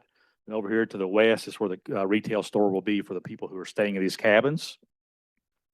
Here's a view of the cottage floor plan that was submitted by the applicant. You can see just what that looks like. This is the farm shop rendering or farm shop retail store that will be on the property. This request with conditions is compatible with adjacent land uses and development form of the area. Under existing zoning, the applicant could develop a higher number of single-family dwellings by right. The proposal for 8 units and a small farm retail store represents a lower intensity alternative that reduces traffic generation and land disturbance compared to full residential development on the site, which could potentially produce 48 single-family dwellings. However, this number could be lower depending on septic tank review and required infrastructure improvements if developed fully as a single-family development. Again, as I stated earlier, the applicant proposes to concentrate development on the smaller or flatter site because it does have topography issues. So staff reviewed this and recommends to approve with 4 conditions. Uses are limited to single-family dwellings, short-term vacation rentals, a retail store, single-wide and double-wide manufactured homes, farming and tourist court. The retail store shall not exceed 600 square feet of floor area. That's to keep it small and compact. Maximum building height of 2.5 stories or 35 feet, and a maximum of 8 tourist court units on this site to control that density at this site. So staff recommends approve with 4 conditions. Thank you, Mr. Schultz. Any questions before we hear from the applicant? All right. We'll hear from the applicant first.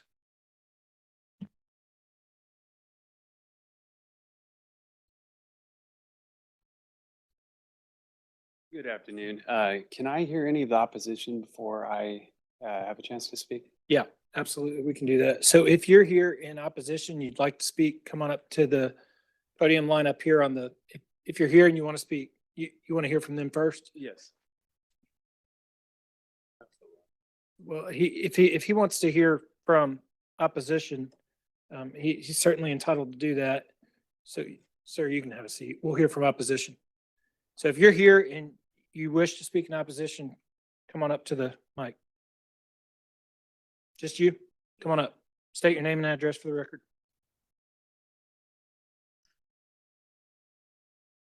Hi, sir. Pleased to meet all y'all. My name's Wayne Roden. I've owned that property at 2417, 2421, 2419. And those 3 lots, I've owned them for over 20 years. I've had that property surveyed, sir, and just recently, I sold one of the lots, and the guy that sold it to me, he done some fancy work with the paperwork, and he beat me out of 2 lots.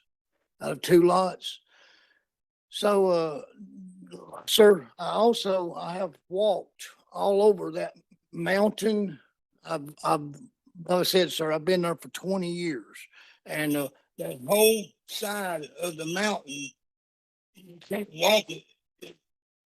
Rocks, dirt, trees that are already laying down, and trees that are just big old monstrous trees. They've all would be in the way of, and if there's any much construction work done there, and there's a thing like I've called, sir, I bet 20 soil scientists trying to get my property perked. They said there's no way in this world that they would ever perk it. There's too many obstacles, like big old those rocks on that property, sir, as big as this room. There's a rock right on the very top, actually as big as this whole room is, sir. And sir, there's trees that were 100 feet in the air, 100 feet in the air trees. And like I said, sir, I've owned that property for 20 years. I've been there. I was going to try to, maybe try to do something with, building a house in that area. But I've still got to do some more landscaping. I've got to do some more. If it needs a whole lot more than than can be done without stopping the traffic. I mean, down there on Suck Creek Road, if there was much, construction work on Suck Creek Road, it would literally stop the traffic. It would literally, and again, sir, the soil scientist has already told me, and his old Ben Hampton was one of them. He never would call me back after the first time he came out there. And sir, there's so many Sir, soil I just scientists. I'm sorry, I got to interrupt. I want to make sure we have the opportunity to hear from the other folks here that want to speak. Okay, sir. Thank you. Yes, sir. I apologize. No, you're good. Thank you. Thank you. Hello, I'm Michelle McLaren. I live at 2612 Suck Creek Road. I'm actually considered one of the newbies. I've been there 10 years. Will anybody that's here to oppose stand up just so that they see who all's here to oppose? Several of our neighbors are here. Several of them had to work and couldn't make it. So a couple of concerns. Traffic, I'll tell you, is my main concern. In the 10 years I've lived there, I have had my fences run into 5 times. That road is atrocious without even adding this. They're looking to add a store right off of Suck Creek Road, and they're want to do it zone commercially. And my first question is, if they want to do it commercially, why are they doing it as C2 versus C5? If he's saying he's not wanting to expand the footprint, he's wanting to keep it neighborhood friendly, why not do a C5 versus a C2? They also referenced that there was commercial property nearby. We do have a wedding venue that's up on the mountain around the corner. So they had they had adequate pull off for that area before they even built the wedding venue up there. They had a huge parking lot before you even go up to the mountain. So traffic didn't really impact them because again, they're off the main fairway and there was place to park and stuff to do that. The other property that they mentioned is, we looked at this map, there's like an orange that says like R5. And if I'm not wrong, Mr. Lytle, I think, Mr. Lytle, I think you have something coming up on Wednesday to talk about that. It's not really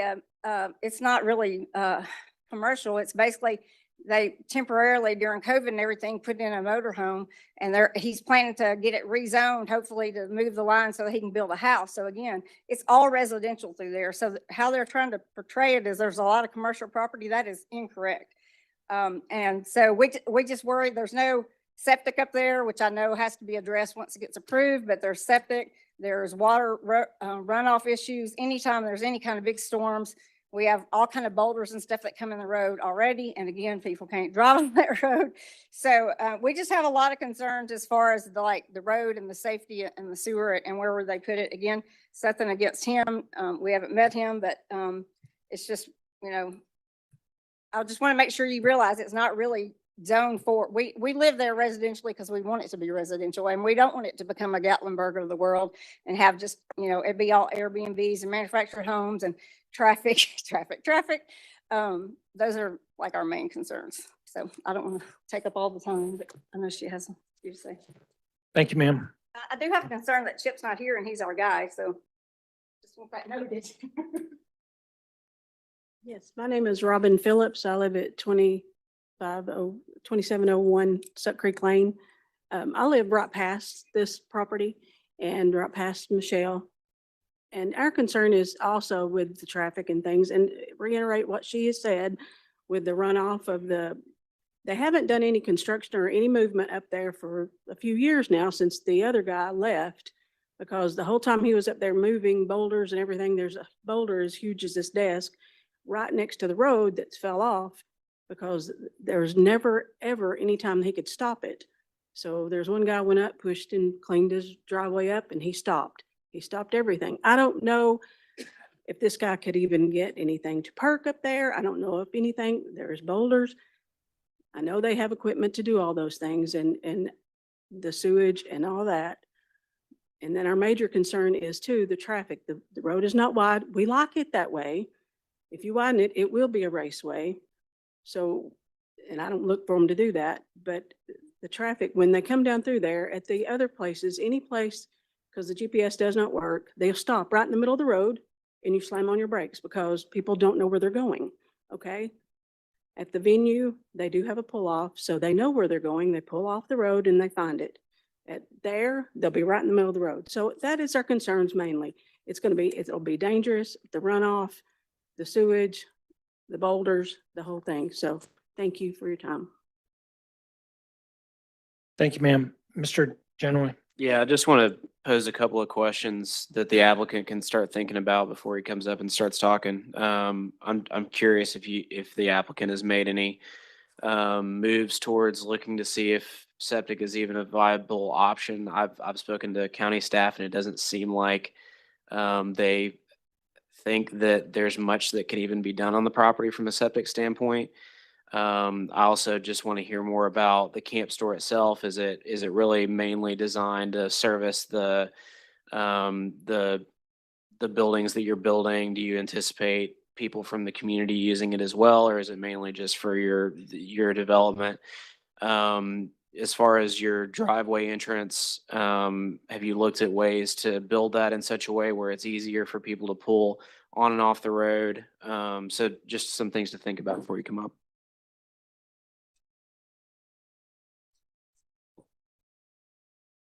Yes, applicant, you can come back up. The 9 minutes for opposition is over, I think. And so, yes.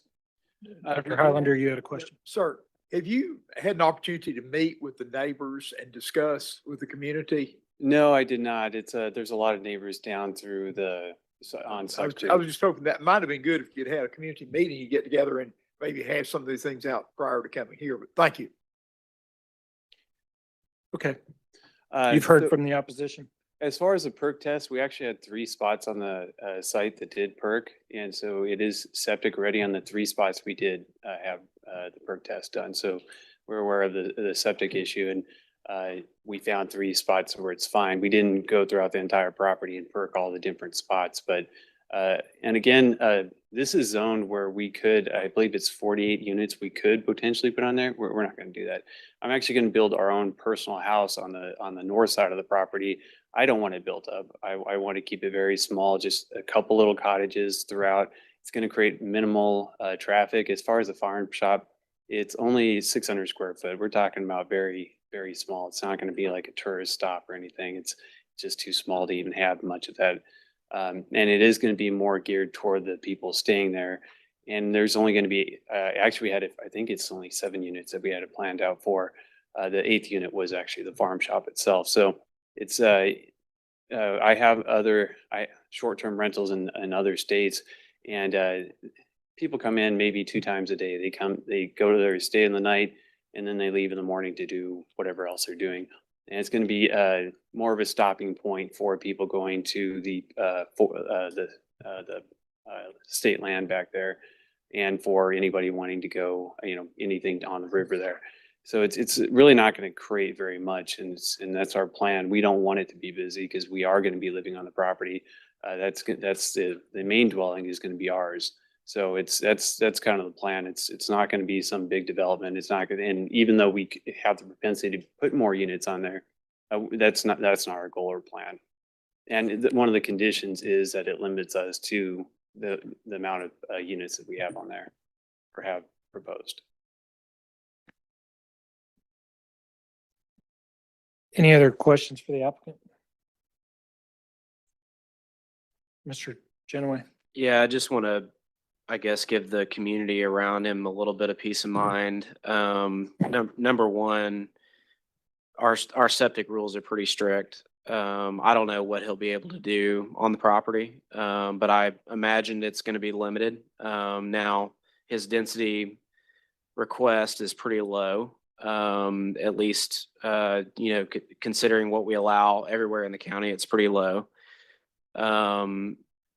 And at least from the renderings that I've seen in the staff report, it looks like this is a kind of a small scale operation. The other point that I just, again, want the community members around to understand is that we have a water quality department that looks at things like stormwater runoff and stabilization of the ground and all that kind of stuff. So there will be a very detailed review on this property, no matter what he does. And then just caution you that, theoretically, if this got denied for some reason and he decided to sell it, somebody could come in and put quite a few more houses in than even what he's asking for. So just keep that in mind. And then also too, I want to remind you that, this body makes a recommendation. We're not making the final decision.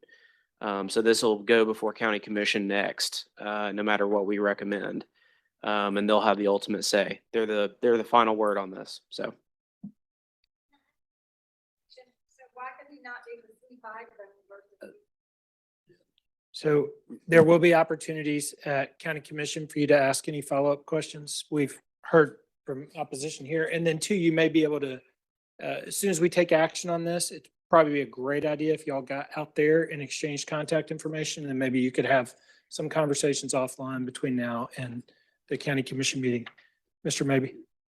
Thank you, Mr. Chairman. I was actually going to speak to the C5 versus C2. I know that was brought up earlier. I was going to, may I ask the staff a quick question? Yes. Thank you. It's the retail, the cottage courts. Cottage courts are not allowed in C5. Okay. Is like the small, like grocery store allowed? You could do where he wants to do the retail store. You could do that as C5, but where he wants to put the cottage courts or rental units, that's not allowed in that zone. Okay. Did the staff look at splitting up the zoning? We did not. Maybe. We did not. Okay. That's why we put the condition of 600 square feet. That keeps it very tight. If you go C5, you could put condition of C5 to 600 square foot, but it opens it up to a typical 5,000 square foot footprint. Is it typical for in a primarily more residential area like that to look at C5 as opposed to C2? Well, that's the nature of that C5 zone, is a neighborhood commercial zone. The uses in that zone are meant to be complementary to the residential uses typically. this body could recommend C5 with a condition of 600 square foot only for that retail store area only, if you so choose. Okay. Thank you. Thank you, Mr. Chairman. Thank you. Mr. Genoway. I was just going to add that septic gets infinitely more complicated if you try to do part of it in a residential zone and you're subdividing or however, because you can only have 2 structures, I think, on a septic residential lot. So it just gets infinitely more complicated. Our zoning code unfortunately is a little antiquated, so. Brian, would C5 have all the same requirements as far as for the, I guess what I'm asking is there any differences as it pertains to the cabins? You could not do that in the C5. Could not do Could that. not do. That's why we had to, that's why they're going C2. It's cabins, but you look at these are cottage court, tourist court, cottage court, similar to like a motel, if you will, old school motel. That's why it has to be that zone, C2 or C3. Yeah, we had looked into that quite a bit before, and that's what was recommended to us as well. What's the will of the commission? I'll move to approve the staff recommendation. Just again reiterating that this doesn't get decided by us, so I would encourage you to reach out to your county commissioner. And then also either way, it'll have a pretty stringent staff review. We have a motion to approve with conditions. It has been seconded. Any discussion? All in favor, say aye. Any opposed? Motion carries. Thank you. And for the opposition, this will go next month, the county commission. I'm not sure if it's going to be 4 o'clock or 9:30, but monitor the website, the county website, to see what that time will be. Next case on our agenda, item 7, is case 2025-0181, and this is located at 1815, 19, 23, and 29 Jenkins Road. Staff is recommended to deny an applicant's request to rezone from RN 16 to RN-3. Is there any opposition present? Is the applicant present? Mr. Schultz? Yeah, this is a request to rezone, property that's currently zoned RN 16 To 2 different zones, RN3 and RN13, which are residential neighborhood zones with conditions. Proposed use is multi-unit and single-unit residential. It's roughly 7.7 acres in size. Number of units proposed is 48. That's a density of 6.2 dwelling units per acre. The conditions provided by the applicant is uses. This is for the RN13 zone. Uses limited to single-family detached dwelling only, and the front building setback shall be a minimum of 25 feet. That's only for the RN13. For the R3 zone, there are no conditions proposed by the applicant. This is 1815, 1819, 1823, and 1829 Jenkins Road. It's currently a single-family dwelling and vacant property. To the north is single-unit residential. To the south is vacant, and to the east is single-unit residential, and to the west is single-unit residential. This is looking at an overall zoning map of some adjacent uses. To the north is single-family detached that was rezoned in 1995 to RTZ. Equivalency mapped to TRN3 with the new zoning code this year. To the east, this is zoned in 2022 to RTZ. Again, equivalency map to TRN3. That has a condition of single-family detached and 0 lot line only. The corner IGO gap, I believe this is Gray Road, that was rezoned in 2022 to RTZ, and again, equivalency map to TRN3 with the new zones. That's future single-family attached. Then just to the west, it's another zoning case that happened in 2022 for a single-family attached. If you look on this section, Jenkins Road, south of IGO Gap, again, it's primarily single-family detached dwellings. If you go further south, just off the screen, there are some, see on this one, here's a site. If you go further south, there is some adjacent or attached townhomes again, but those were zoned in 2011 and 2021. The plan was adopted in September of 2022. So most of these areas that have single family attached were done prior to the adoption of the new plan. Here's a view of the site. North of the site, single family dwellings. East of the site, single family dwellings. Here's Jenkins Road.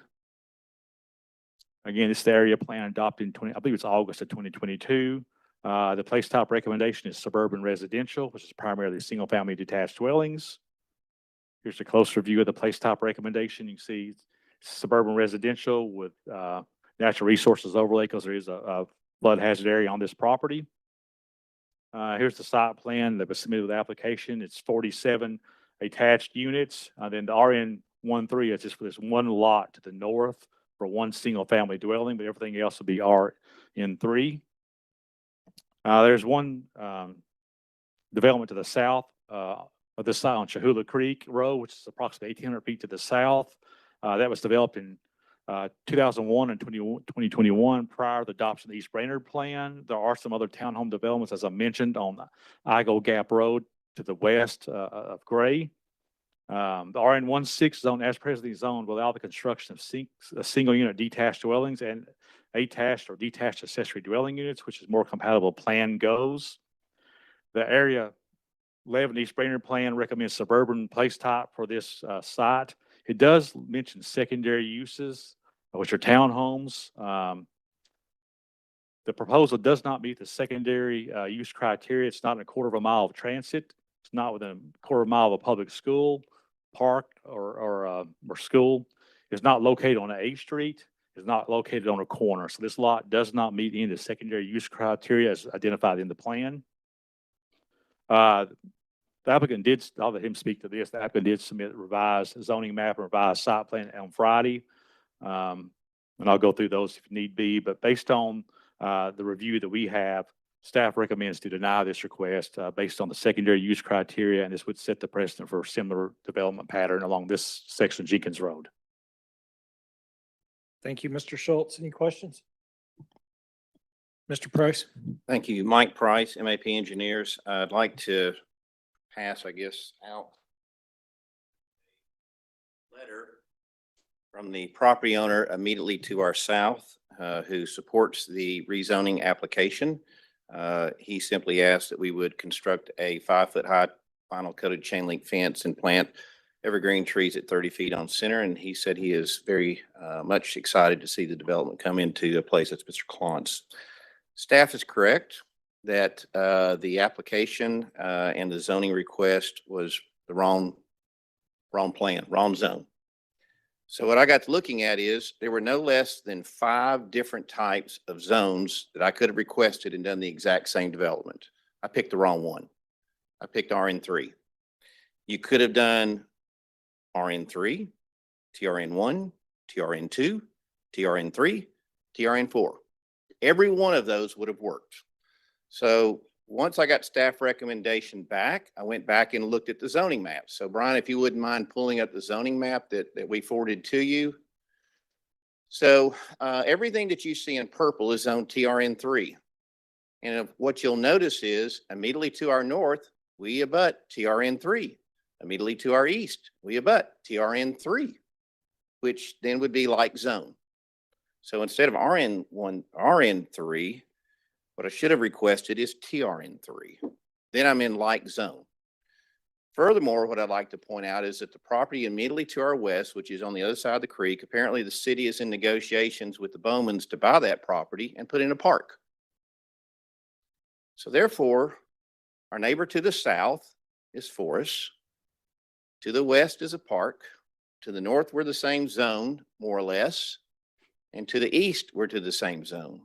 So we would like to request to go TRN3, and if we knock out one unit, we sit at 6.1, which falls in what staff talks about, which maximum densities were 6 units per acre. So we believe, based upon that, that this would be a appropriate use and appropriate zone. I would also point out that I talked with Councilman Harvey right before this meeting started and asked him, did he receive any calls or opposition to this? His answer was none. So given the use, given what we are proposing to do and change of the zone, limiting it now to 6 units per acre, and we have support from at least one neighbor, and given what the other zoning uses are, we would ask that we would amend the zone to TRN3 and put a maximum of 47 units on the development. If there's any questions, happy to answer those. Thank you, Mr. Price. Any questions for the applicant? I think I asked her earlier, but I'll just confirm, is there any opposition present? Oh, yes, sir.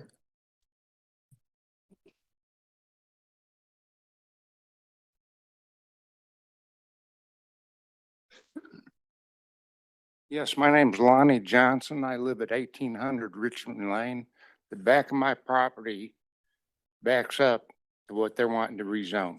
I don't want to see it rezoned. I'm afraid there's 4 houses on that. They're planning on 18, 15, 19, 23, and 29. There's 4 houses already on that property. They're going to have to tear down all these houses. There's a pond on that property that they're going to have to fill in. And I'm opposed to rezoning the property just because I believe my property value will drop if the back of my property backs up to a place that has 47 townhomes on it. Thank you.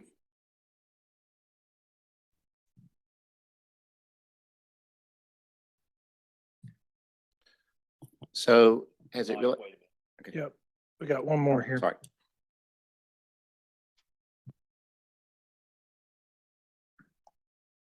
My name is Grace Minot. I live at 1458 Palisades Road. I was actually going to hold these comments until the end of the meeting, just because it seemed to have a broad scale to it. But just the reason I did come up at the last minute, I know nothing else about this case.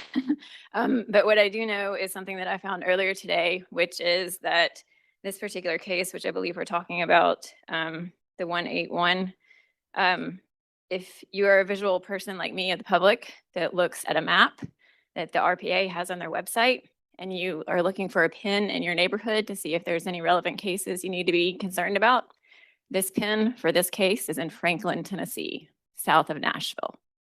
So that might be the reason why there aren't any people that know about it or are here to comment on it. So just wanted to bring that to the surface. I can also stay for what I wanted to say for the rest of it, but this is just one of 5 zoning cases. There's 17 zoning cases, 1 of 5 that are mismapped. So thank you. Mr. Anderson. I have a question for staff. Brian or Karen, we still mail letters to affected property owners, right? We don't just expect them to go find it on a website No. on their own. We mail to each person who abuts this property, and the yellow notification signs go up as well as the paper. I don't want the implication to be out there that people have to go find these things. We That's do correct. take a lot of effort to notify everyone who's impacted. Thank you. Correct. So the property that the gentleman mentioned that lives there off Richmond Lane, which is immediately to the north, that is where we actually have a connectivity that creates the loop. So there'll be no homes that back up to any of those houses that are at the end of that cul-de-sac. I would have shown trees in through there. However, there is a sewer easement, and so I can't plant trees in a sewer easement by code. But we did leave a 10-foot strip in through there, and then there is a 30-foot right of way. And then we have setbacks from there, and then they would be looking at the side of the houses, not houses that would back up, for instance, if you put in a cul-de-sac. So I think that the people who live on Richmond Lane actually will have a little bit more privacy than what they might imagine otherwise.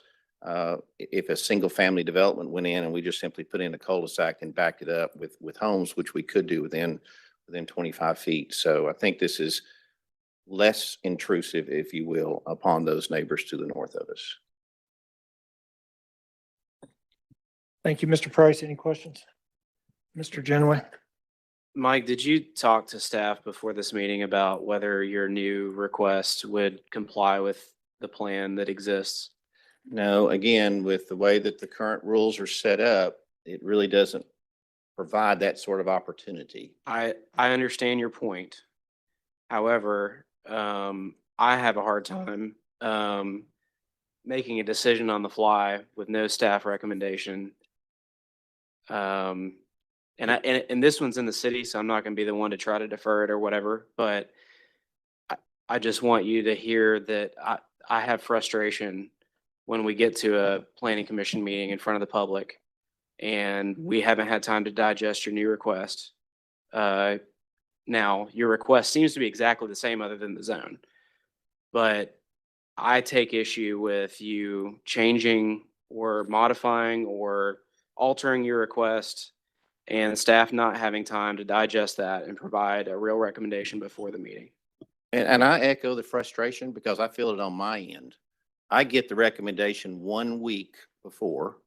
I'm not allowed to present to staff an answer as it relates to what staff has come up with.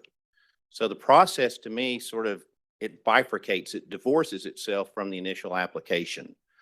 What should happen, in my opinion, is you make the submittal to staff. Staff has a chance to take a look at it, and maybe they have comments and concerns, and then there is discussion and dialogue that takes place then. Then the plan could be amended. This could have easily been fixed, if you will, 2 months ago, but that's not the way the system is set up currently.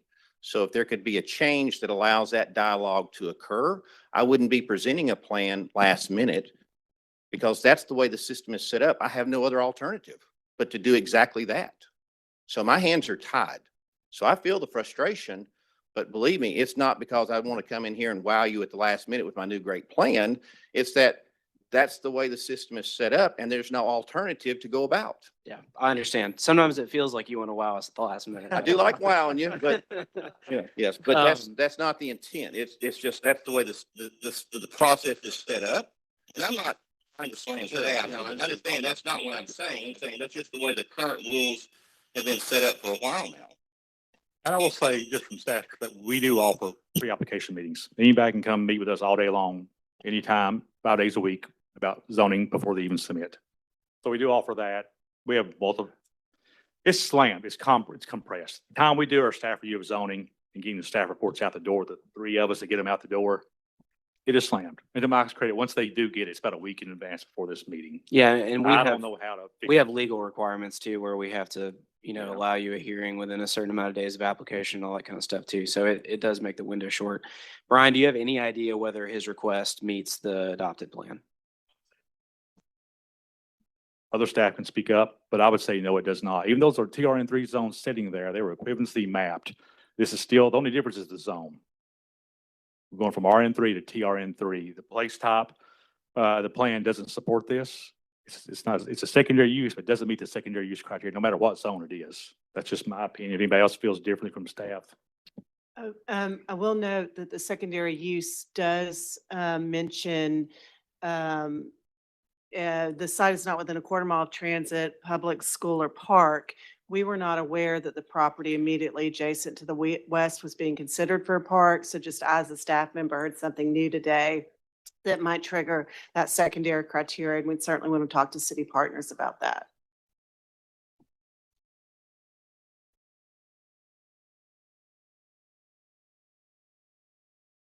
Mr. Anderson.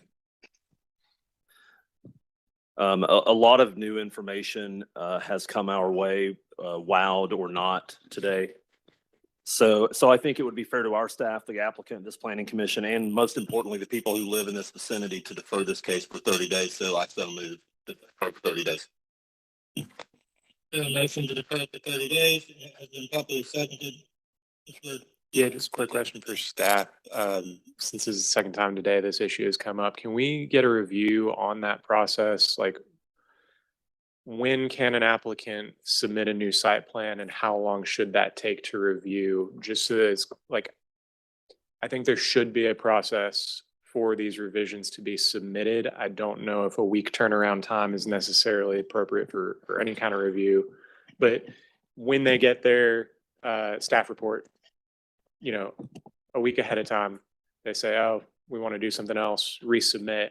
Is that a 30-day lead? Is that a 60-day lead? Just to get some clarity on what that process looks like going forward for everybody's. And right now, it's like 45 days when they submit an application to the planning commission. And then we get the staff report. Usually what happens, in my opinion, is once the staff reports go out, that's when changes start happening. But our packet's already gone out to you guys. Right. We've already put the presentation, it's already on the website, the public's seeing that. Right. When they show up here, I'm called out here, well, your staff report on the website says something different. Yeah, I don't think it's I don't know. appropriate We can look into it. for changes to be made from the time staff reports go out 7 days before the meeting and the meeting. I don't think that's appropriate, but I do think it's important to have some transparency and clarity to say, I got my staff report, I want to make some changes, I'm going to submit a request to defer, and re-review and it appear at the next meeting. That's Or- totally fine. Or for y'all, I mean, y'all tell us how long you think it'll take, but I want that transparency there and that process there. We all, it said the same thing to you. It's hard when we get revised conditions on the Yeah. fly too. It's hard for us. We haven't I looked at don't them. want to review Yeah. that on the fly, certainly. Yes, And then- we will look at it and see. We played with the timelines over time. And so we can see, and there might be an opportunity before a staff recommendation has gone out. And then after, we could split that possibly.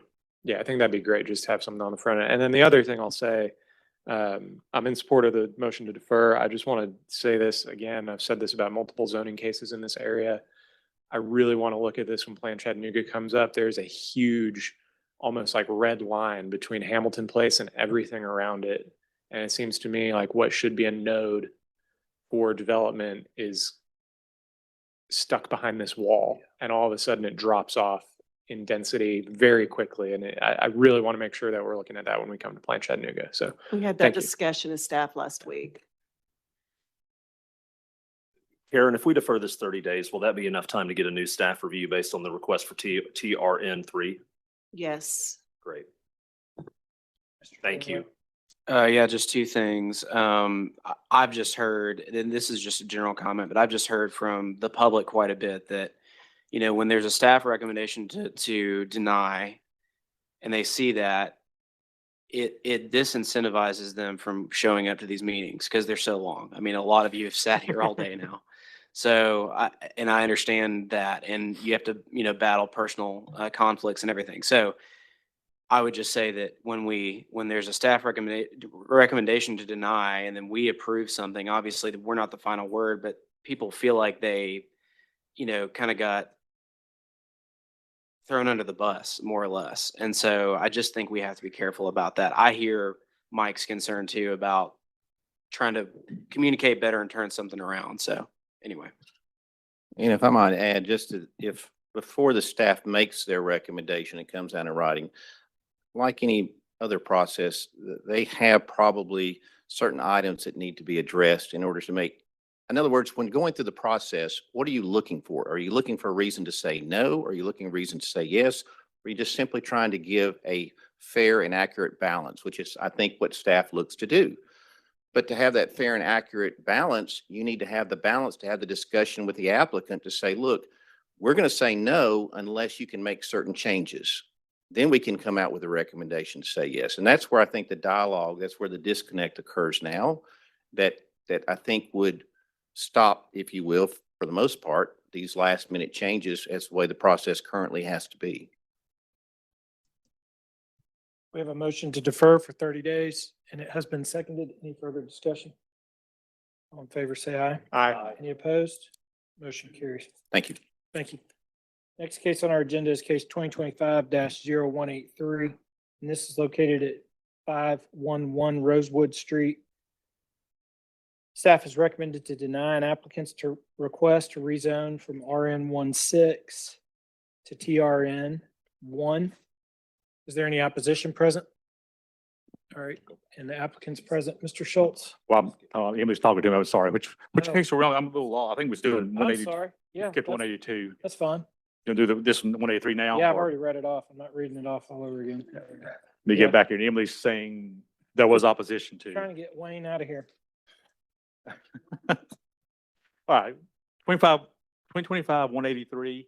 This is a request to rezone from RN15 residential neighborhood zone to TRN1 traditional residential neighborhood zone with conditions. The condition was single family detached residential uses only. Proposed use is single unit detached residential. It's roughly 0.129 acres in size. Number of units proposed is 1. That's a density of 7.7 dwelling units per acre.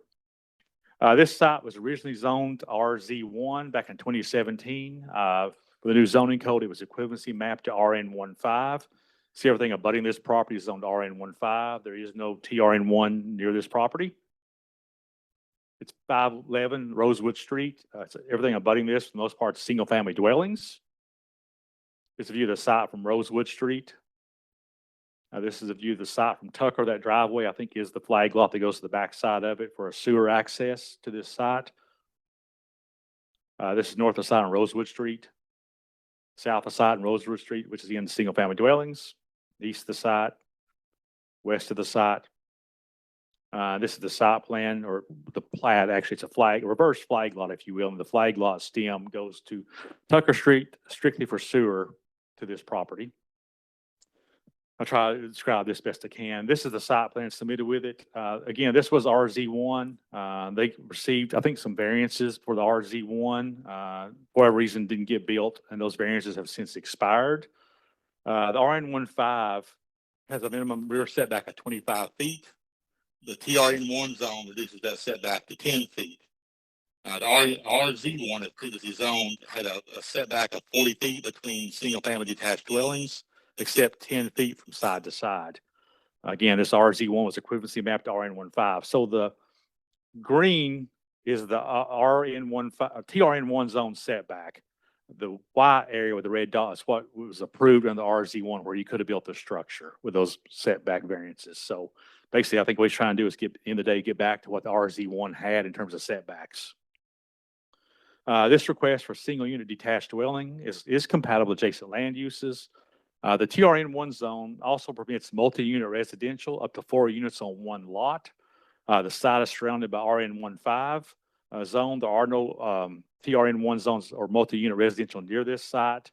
There is no adopted land use plan for this site. It's just outside the North Shore Plan, which recommends urban residential.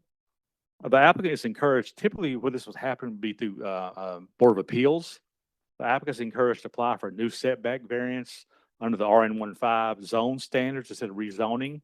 The Board of Appeals is the most appropriate place to receive that reduction in setbacks instead of the zoning on this property. So with that, staff recommended to deny this request and seek a variance through BOZA.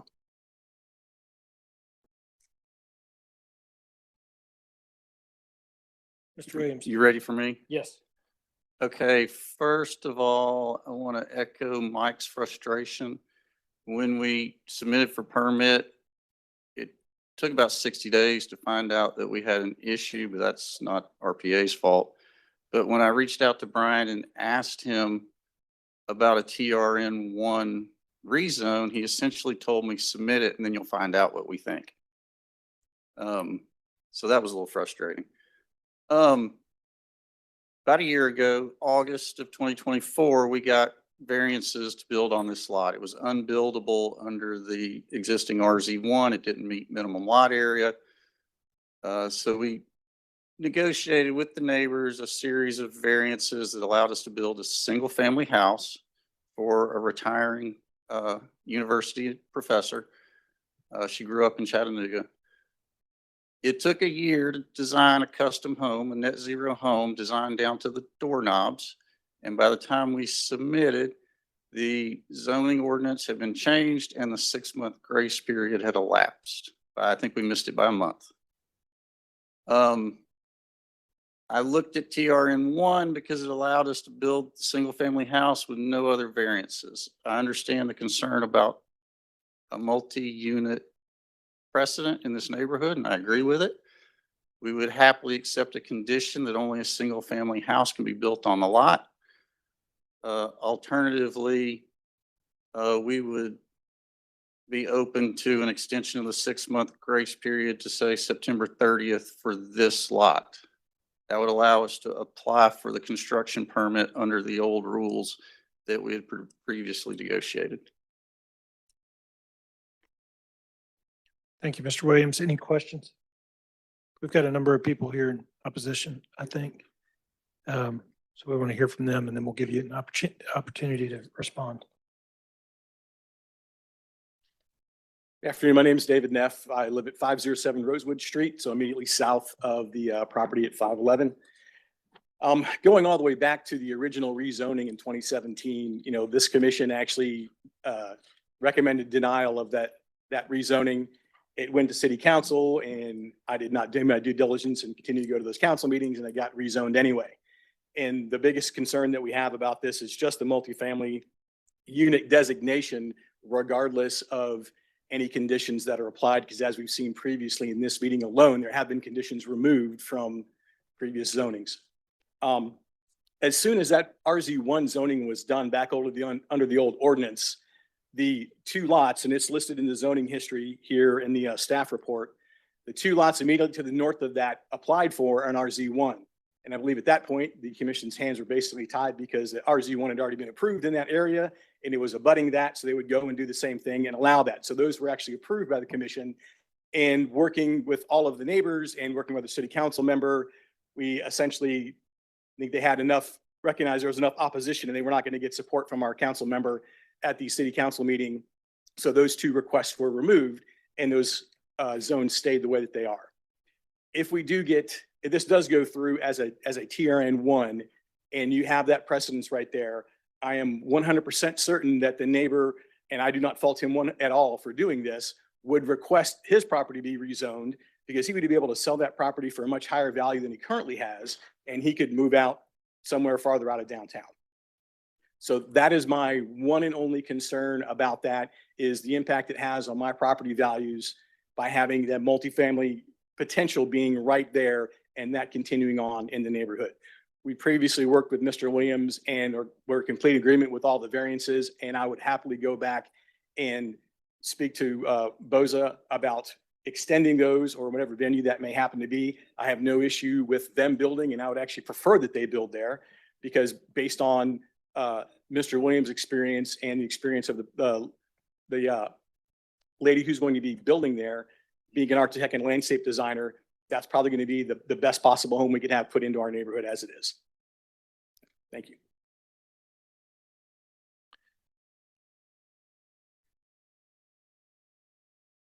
I'm Scott Honeywell. I'm here for my son Tristan Honeywell, which lives at 508 Tucker Street, right behind this property. I was also here last summer of 24 for the variance discussions. Fully support the variances as they were agreed to at the time. Do oppose the potential for multi residential use on this property. Changing that zoning, if something happened and this person did not build and the property got sold, it would open it up for multifamily and lead to a precedent in the area. So anything we could do to support the extension of those original variances so they can move forward with this house, I fully support that. Thank you. If I can Before you do, Mr. Schultz, why would those variances have not carried through with the rezoning? I thought that they would. I think there's a year expiration date on variances. Oh, just on any variance? I believe so. Gotcha. I didn't realize variances expired. Yeah, I believe there's not, I'm pretty sure, somebody correct me if I'm wrong, I believe Boza has a variance of 1 year if you haven't pulled a building There permit. is. There's language in the zoning ordinance. I can pull it up and mention it at staff update. I'm glad you didn't know, Ethan, because I didn't know either. Yeah. Sorry about that. That may not resolve our concern or our issue because the one variance we still need, some other pieces that weren't brought up. When I applied for TRN1, the lot was zoned RN16. It was zoned incorrectly from the tabulated table going from the old zoning ordinance to the new one. It wasn't until after I submitted that the lot was correctly rezoned to RN15. As an RN15 lot, the only relief I need is on the rear setback. And lastly, this is not a BZA issue because we can no longer meet their definition of hardship. It is a buildable lot under RN15.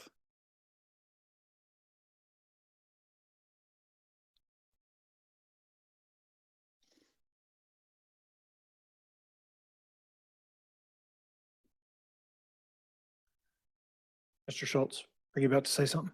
No, You look like you wanted to say something. no, I'm You just didn't waiting. want to- You didn't want to say anything. Okay. I'm just Okay. waiting on, All right. I can No, that's say fine. something, I guess. No, Mr. you've Chair. said enough.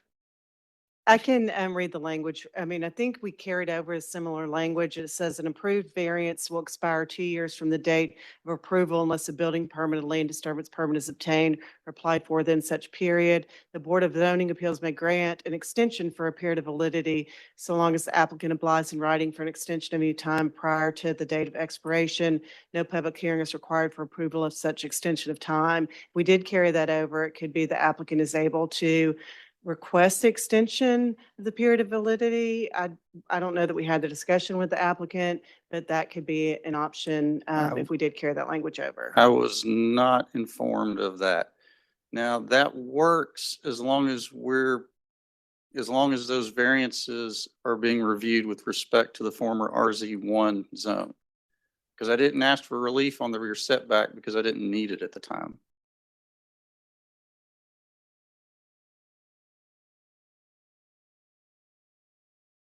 If that's an administrative solution, I think we'd all be happiest with that.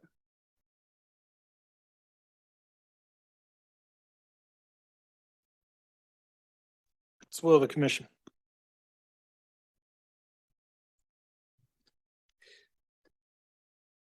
I hear what the opposition is saying. And I think we use the word precedent fairly frequently as it pertains to these types of scenarios. I have also suffered painfully under the exercise of being denied things at BOZA. And the unfortunate reality is that this is the easier mechanism. And if that condition were to be proposed to be lifted, it would have to come back through here again. And being by itself, I don't see this sparking a wildfire. I'm going to make a motion to approve the TRN one with the condition that it is single family residential only. One. We have a motion to approve with conditions and it has been properly seconded. Any discussion? All in favor indicate by saying aye. Any opposed? Motion carries. Thank you. Thank you. All right. I apologize for having gone out of order there. The next case on our agenda is case 2025-0182. And this is located at 1747 Gun Barrel Road and 7233 Crane Road. And this is an application to lift conditions and staff is recommended to approve. Is there any opposition present? Okay. And is the applicant present? All right.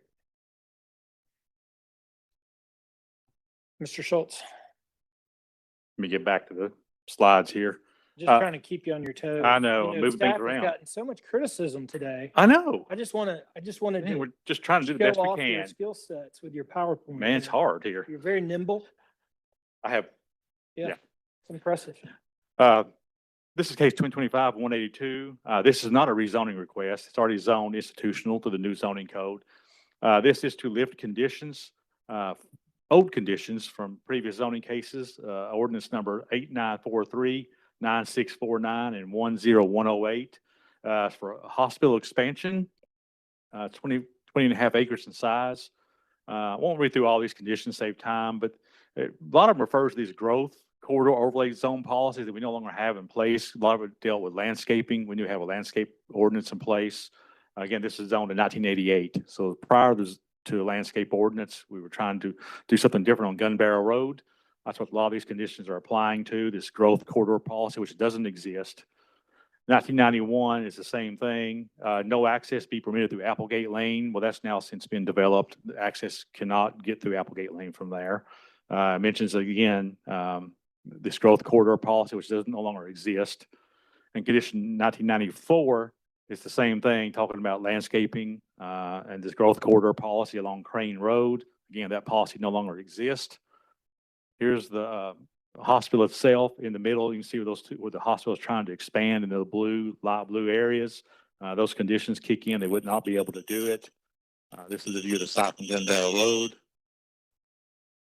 Gun Barrel Road. This is the view of the site from Crane Road.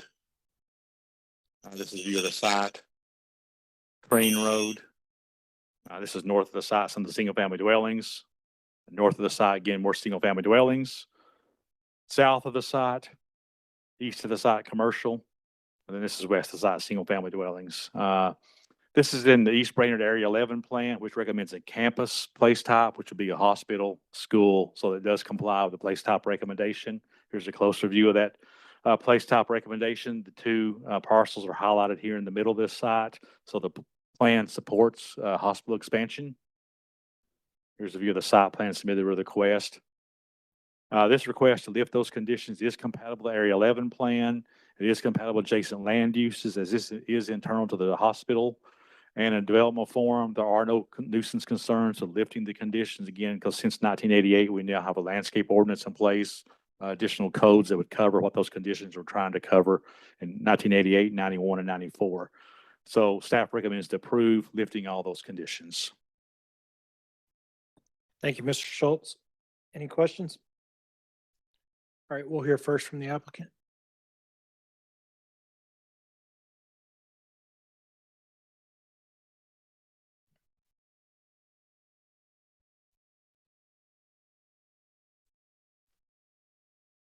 We'd like to hear from the oppositions first. That's okay. That'd be fine.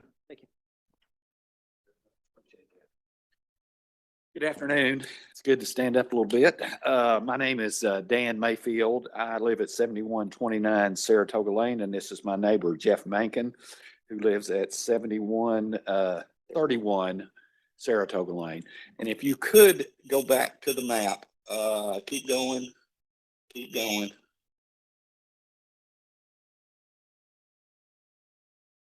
Stop. Okay. Our question is we have been residents there since before there was Erlanger, before there was Hamilton Place, before when Gun Barrel Road was 2 lanes. The question is in the original 1985, we have a 50-foot setback on the entire property. So when this started, the entire property, including the Galen Medical Building property, was included in that 50-foot setback. Not setback, but landscape requirement. So our question is, does the lifting of this affect the Galen Medical property? If this is the Galen property, I'm highlighted on the little red thing. Yes, sir. It does not. It does not, has nothing to do with the Galen property. It's everything in the yellow. Okay. So that was our main concern, is that, you know, when it was originally developed, oh, there won't be an emergency room. There's an emergency room. There won't be any ambulances. Hamilton County built an ambulance station. The helicopters do land periodically. And they hover over my pool. Yeah, and they hover over Jeff's pool all the time. So we realize that we live in a very developed area, so we're not in opposition to what they wanted to do, but we needed clarification that this would not void our setback that's behind our houses, so that if Galen decided in the future to put on an addition or something. Their parking lot is literally 50 feet from my swimming pool. So if Right. you negate that, they could build right up against, and my kids play, and we've Right. got a little bit of woods right there.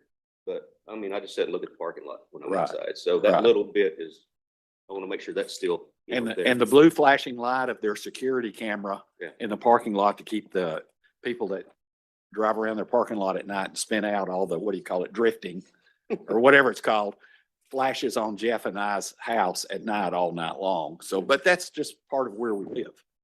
That's our reality. So you've answered our question, so we're fine. Thank I you very also much. thank you for the letter, because had you not sent those out, I wouldn't know that you were doing this. So thank you. very Right, much. yeah. Appreciate it. Thank you very much. Thank you. What's the will of the commission? We have a motion to approve, and it has been seconded. Any discussion? All in favor, say aye. Any opposed? Motion carries. Thank you.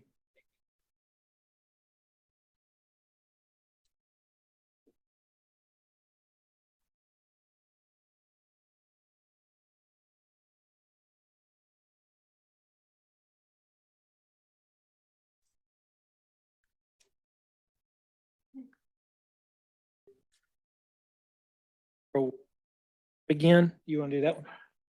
I prefer not, if you, Okay. I can. We'll do It's on 2025-0186 then. And that is item 11 on our agenda. It's 5920 Pine Grove Trail. Staff is recommended to approve with conditions and applicant's request to rezone from RN3 to IH. I'm sorry, IL. Is there any opposition present?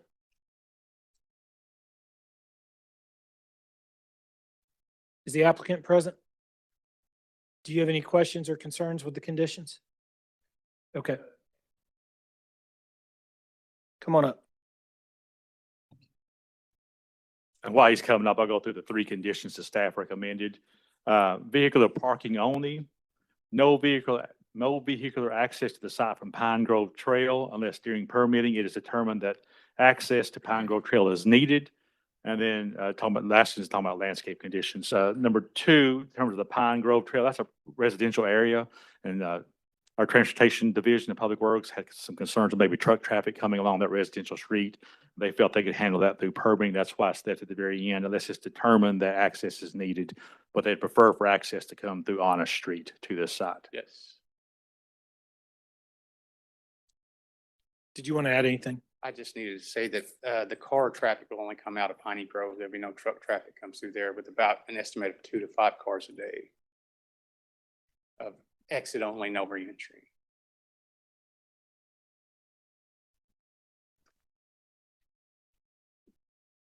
So that particular condition you're wanting removed?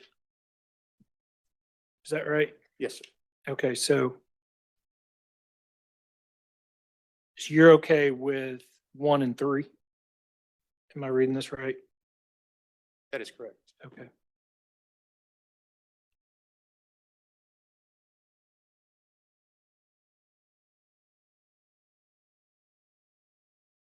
Is there any opposition present?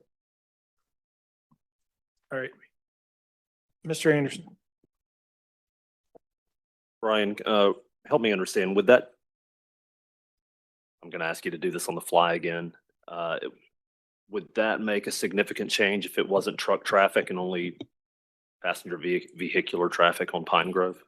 I don't think so. I think I remember, right, correct me if I'm wrong, it was transportation's concern was about truck traffic going in on this residential street. Here's a site plan. Honor Street just off to the south here, I think they own that building as well. This would be for enterprise rental cars, and the trucks will bring them in, they fix them up, and then. Deliver them to spots throughout. Yeah, so this would be, I guess, for the car rentals to leave on that exit, which would be cars instead of truck traffic. I will say, I know the councilwoman for the district who is normally on this planning commission and not able to be here today is very engaged in this. I would like to move to approve with all 3 staff conditions. The councilwoman, if you will talk to her beforehand, can remove that if she is so inclined at city council next month. Okay. So I move approval with all 3 conditions.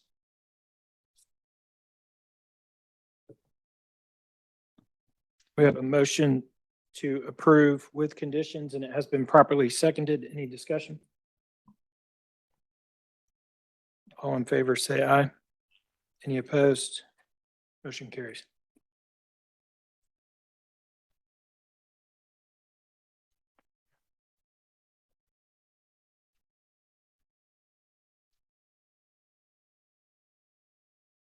Next case on our agenda is a mandatory referral. It's item 12. It's case 2025-0188. And staff is recommended to deny an applicant's request for a right-of-way closure and abandonment in the unopened 100 block of Truett Street. Is the applicant present? You're the applicant. And is there any opposition present? All right. And we did receive emails in opposition as well. Do what? We also received emails in opposition. Okay, shall I step back and we hear the opposition first, please? We can, but staff is also recommended to deny. So you have the staff recommendation as well. So Mr. Schultz. Yeah, this is MR 2025-188, request to abandon a right-of-way, a partial abandonment of the right-of-way, proposed residential construction. The applicant owns all these 3 properties here on either side of the right-of-way to be closed. It's in the 100 block of Truett Street. It's vacant to the north, vacant to the south. And you have single-family residential abutting this property. This is the view of the driveway that's in the right-of-way today. This is the view of the site. Here's Spears Avenue. This is the site plan submitted by the applicant. The highlighted yellow color is the right of way, and the area in green is what the applicant owns all three abutting properties. Here's another aerial site plan submitted by the applicant. You can see he owns all three. Old Town, I think it's Old Town Partners. Old Town Hall LP owns all three of these. He's wishing to abandon this sliver. The adjacent undeveloped lots, which are 4 or 5 lots over here, if this right of way is abandoned, they would not have access. They do have rear alley, which is, there's no street there. But these 4 lots here, I think you can see this on the screen. If that right of way is abandoned here, they would be landlocked. So, public works, transportation, the public could have further need or interest to retain the right of way and the request for landlocked property. So based on the landlocking of these properties, staff recommended to deny this request. Did you understand that, you understand that staff is saying? Okay, so we want to hear from you in addition to opposition. Can you go ahead? Okay, all of these landlocked lots, the 4 in particular there, were originally deeded on or before 1880. There's never been construction there. Construction has been impossible. Of all the lots there in the original plat, the only one that had any possible construction with great difficulty is the one of the 3 that we own. It was constructed in 1930. The only way it has access was going across this right of way. Through it there, and it's been on the city maps for decades. You see the driveway going up. Can you go back to that picture of the driveway, please? Right, yeah. So that little, very steep driveway has been the only access, and it's crossing the right of way as is. It's entirely in the right of way.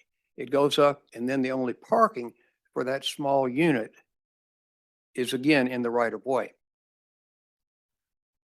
The question is, in the 130 years since these lots were deeded, why has nothing ever happened? It hadn't happened because the average slope to get up in here is 35 degrees. The city doesn't allow a street over 25, and if you go over to Kent Street, where they, the steepest street in Chattanooga, if a street were put in here, it would be twice as steep as Kent Street. In other words, yes, they're landlocked, but they've been landlocked for 130 years. They're never going to be unlandlocked. This doesn't change anything. Now, the staff made 2 things. They said, one, these properties would be landlocked, and secondly, that there may be some future use to put a trail in so there would be access to the park. If you go up where that trail would end at the park, right there, 110 yards to the north, Wirt Street dead ends into the park. 110 yards to the south, Long Street dead ends into the park. So access to the park, and by the way, where it starts, 260 yards is the parking lot to the park. And so access to the park that's not a realistic problem, given that you've got city streets deading into it. So we're only dealing with the question, I think we're only dealing with the question of being landlocked, and whether or not this application is approved, those lots will always be landlocked. There is no way around their being unlandlocked. Now, I took Commissioner Jenny Hill up there. She made one recommendation. She said it was, rather than seeking to abandon the entire length of that on open street, she said, why don't you just do the first 100 feet, which would make it, my purpose is to come up with 2 buildable lots that become taxable properties, residential properties. So the reason she wanted me to change that to just do the first 100 feet is she wanted to ensure that the forest above that remain forest for all time. And that's great. Because if it were all abandoned, then they could be logged or, somehow. Anyway, she said, please apply to only abandon 100 feet. So that's where our application went in. So if this goes through, the one existing lot, which hasn't been, it's been there since it's been there since 1930. We can improve it. We're not gonna spend the money to improve. You can't spend any money on that thing without having reasonable access. And then you can't develop the other two. You'll notice that the two lots that are Turned now both facing Spear there, that was two lots the other way. So only one of them was on Spears. Several years ago, I turned those two lots so that we have two fronting Spears that way they would have fire service, because otherwise there's no fire service. So what the city gains by abandoning this 100 feet is that with great difficulty, we can go in and create parking and do two small structures up above. They're basically tiny homes, which is what we're trying to get to where we can do. Thank you. All right, we'll hear from the opposition. You'll have an opportunity to respond.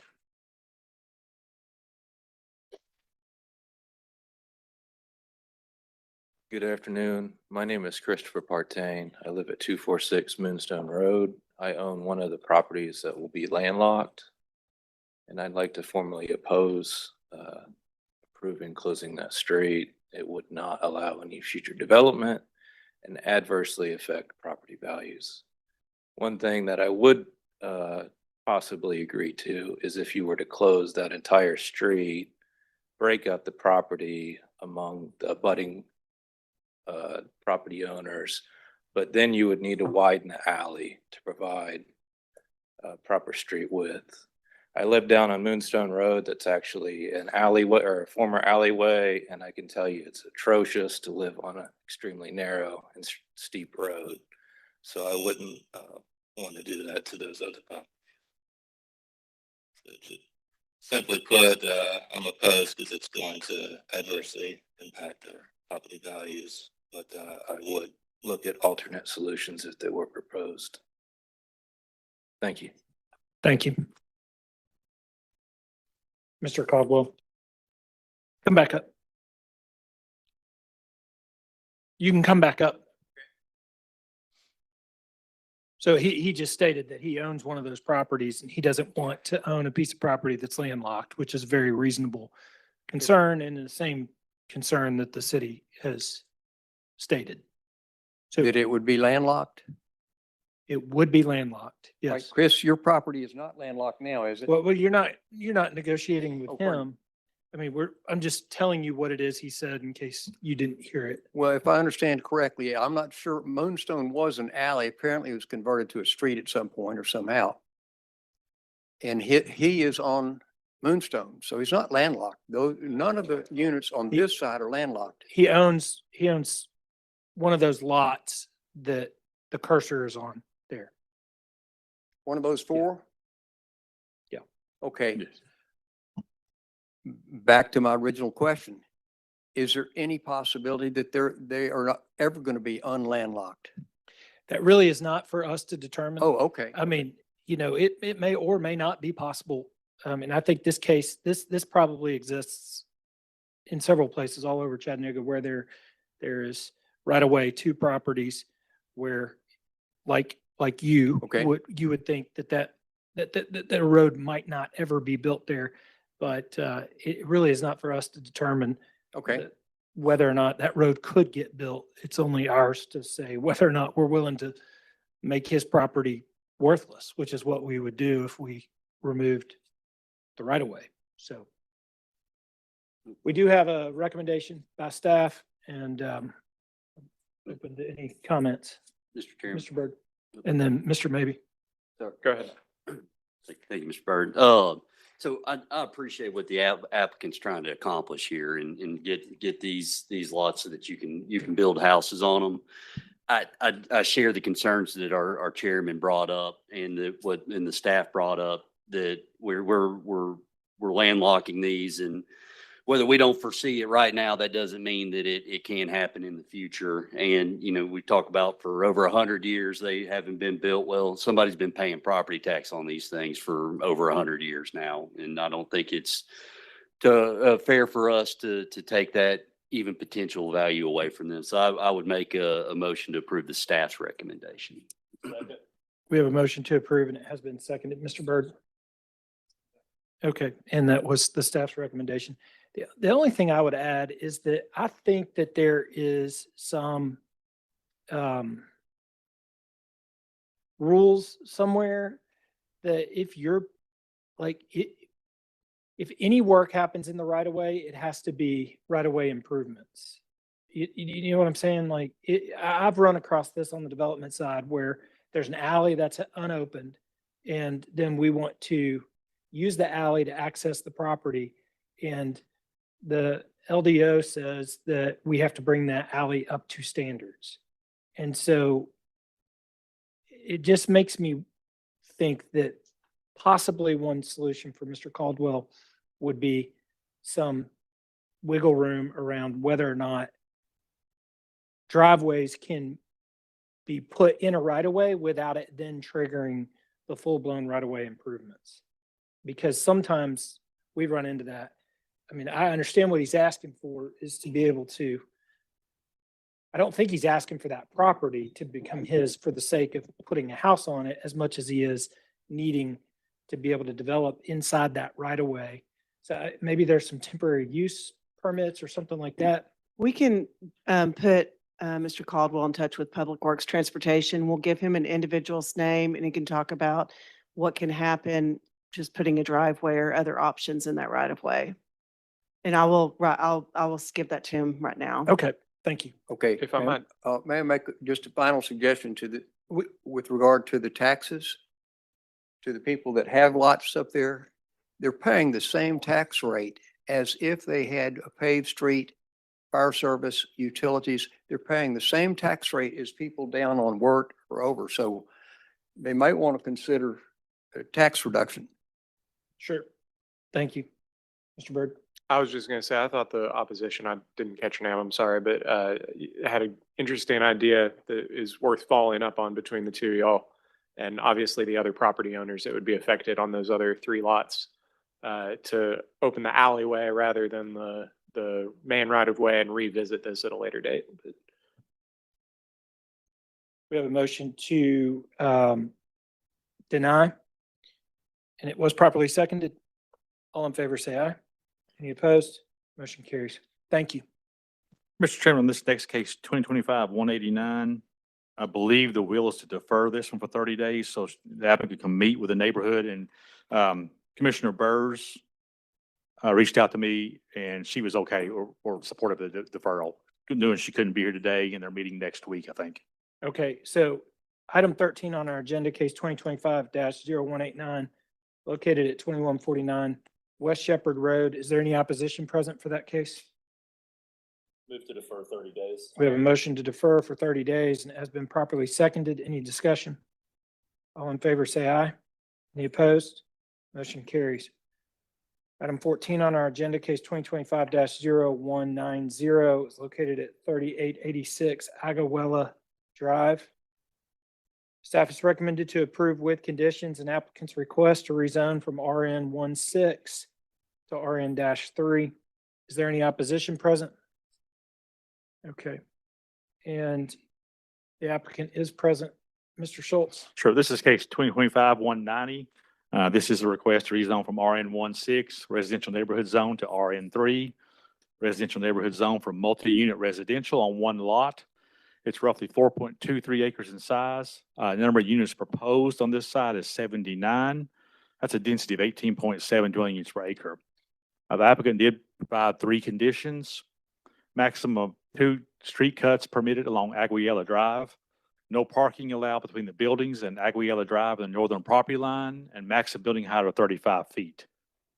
There's been no zoning history. Actually, there is zoning history in this property from 2018 to rezone the site from R1 to R3MD. Staff recommended to deny. The application was withdrawn at Planning Commission. As you might remember, I guess last month across the street, we had some rezoning requests to rezone CC and RN16 to IL for construction laydown yard. But everything abutting this property is either CC or R3 or RN16. It's a vacant piece of property. To the north is single unit residential. To the east is vacant property. To the south is commercial along Shalford Road. And to the west, immediately abutting this, which is zoned RN3, is multi-unit residential. This property does have some natural resources or floodplain associated with it. Here's a view of the site. Another view of the site. North of the site, which is single-family dwellings. South of the site is vacant commercial. This is west of the site, the multifamily. This is Aguiella Drive. This property is located in North Brainerd Plan, which is in 2004. That plan recommended single-family residential. Here's a closer view of the place type or plan recommendation against single-family residential. Here's the site plan submitted with the request. You can see it's one entry off or two entries off Aguiella Drive. These are all on one lot. Functions like it'd be like a rental unit. The request with conditions is compatible with adjacent land use and development form.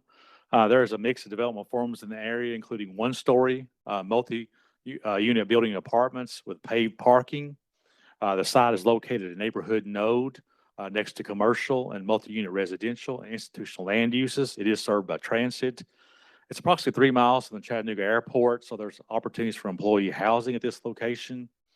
I stated earlier, the 2004 North Brainerd Plan recommends single-family residential for this, which is being the dominant development form of this area. Although the request for multi-unit residential is different than the recommendation for single-family, it does comply with other plan goals to provide a diversity of residential housing while supporting appropriate residential and commercial development, as this is a commercial node. The site plan depicts a residential form that more closely resembles townhomes rather than massing of large footprint apartment style buildings. So it's more like a townhome development. So with that, staff recommends to approve with 5 conditions. The ones in red are what the applicant proposed. Staff added 2 additional conditions or recommended 2 additional conditions to control the massing. No more than 4 attached units per each mass building, and no more than 79 units are the 2 additional conditions that staff is recommending. So this recommendation is to approve with 5 conditions. Thank you, Mr. Schultz. Any questions? Brian, why 79? That seems oddly specific. That's what the applicant showed on the site plan. Gotcha. Thank you. Mr. Jones? Well, good afternoon. Alan Jones with Stone Creek Consulting. So this property is, as the staff kind of outlined, is kind of that transition between the, the Shalford corridor and the single family subdivision that's, on the backside of Aguiella Drive. It's surrounded by right behind it, you've got the existing, I think it's Dogwood Manor, if I remember right, or Dogwood Senior Housing that's there, and in commercial on the front. I did have a good lengthy conversation with Councilmember Clark, actually back in early November before staff did their initial review. And that's kind of where those 3 conditions that I proposed out for part of the application was from that meeting with Councilman Clark. I know he is looking to set up a meeting with the neighborhood in this area. I think he's still working to get that date set up. But as far as the conditions, I'm in full support of the staff recommendations for those 5 conditions. This is going to provide more of a townhome style living community. This is not going to be an apartment complex. I know that was one of the fears and one of the things that was circulated, I think, around the community, that we're trying to put in a big apartment complex. This is not that. This is more of that from a place type, is that transitional from commercial to townhouses to single family residential. So I think it's an appropriate step down from a zoning perspective. Across the street on Aguiella is property that's owned by the city. I don't know what their future plans are, but it is the majority of that. I think it is kind of floodwaters going up against the creek there. Portion of this site is in the flood, in the 100-year floodplain. We understand that. The engineers that I'm working with from a development side are aware of that. And so they know that when it comes to permitting, they will have to address all the stormwater criteria that the city mandates to manage stormwater on this site, if this goes forward from a development standpoint. But at that, I'll just leave it to any questions. Thank you, Mr. Jones. Any questions? All right, we'll hear from opposition and give you an opportunity to respond. Yes, ma'am. Good afternoon. My name is Morgan Young, a lifetime resident at 1737 Ganasita Trail, and I'm here to oppose this rezoning proposal with every ounce of civic authority granted to me as a Chattanooga resident, taxpayer, and stakeholder. And let me begin clearly. This request violates Chattanooga's zoning intentions, environmental protections, historical preservation practices, and community development goals, and it must be denied. Stone Creek Consulting proposal is not growth. It is extraction. It is a speculative land grab with no alignment to the Chattanooga Land Development Plan, no consistency with the Area 3 zoning intent, and a direct violation of the comprehensive plan mandate to preserve established low-density residential corridors. Under Tennessee State Code 137204, rezoning must promote public health, safety, morals, and general welfare. This proposal does none of that. Indian Hills sits along the South Chickamauga Creek watershed, a sensitive environmental corridor. This proposal increases flooding risk, stormwater runoff, and habitat destruction. Under EPA Section 404 Clean Water Act considerations, this raised immediate red flags. No hydrology study, no watershed compatibility plan, and no environmental safeguards. This alone is ground for denials. And Indian Hills lie on Cherokee homeland, Brainerd Mission cultural land, a Trail of Tears corridor area, and one of Chattanooga's last intact 1950s suburban districts. Under the National Historic Preservation Act, Section 106, any project impacting historically significant land must undergo review before approval. This developer did none of that. It is reckless, negligent, and unacceptable. Let me be even more direct. This development is not wanted, is not needed, and is not supported by the people who live in Indian Hills or along the South Chickamauga corridor. So if Stone Creek Consulting wants aggressive, profit-driven, suburbanized colonization, they can take it back to Dunlap or go to overdeveloped zones like East Brainerd, Appleton, or Ottawa, places that are built for a level of density. Indian Hills is not a playground, and it is not their blank slate. It is not for sale. This rezoning cannot legally be approved because it conflicts with public welfare, Tennessee State Code 137204, impacts a known watershed without environmental review, affects historically significant land, NHPA Section 106, violates R1 zoning intent, and fails comprehensive plan compatibilities. You have the authority and the obligation to deny this request. We will protect our neighborhood, our history, and our creek corridor with every tool that the law provides. And I urge you to deny this rezoning, protect Indian Hills, and protect Chattanooga's future. Thank you, ma'am. I see that there are at least 4 of you that want to speak, and there's only 6 minutes remaining, so make sure to keep your comments brief so that We can hear from everybody. Thank you. Good afternoon. My name is Michelle Graham, 1737 Ganasita Trail. The residents of Indian Hills neighborhood formally petitioned against this proposed rezoning located on Aguila Drive.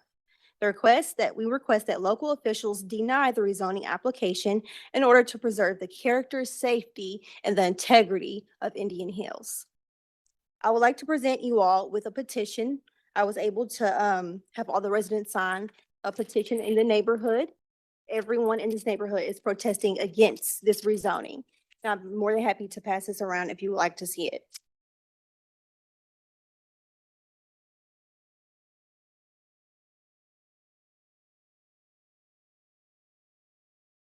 Do you want to give an opportunity for those behind you to speak?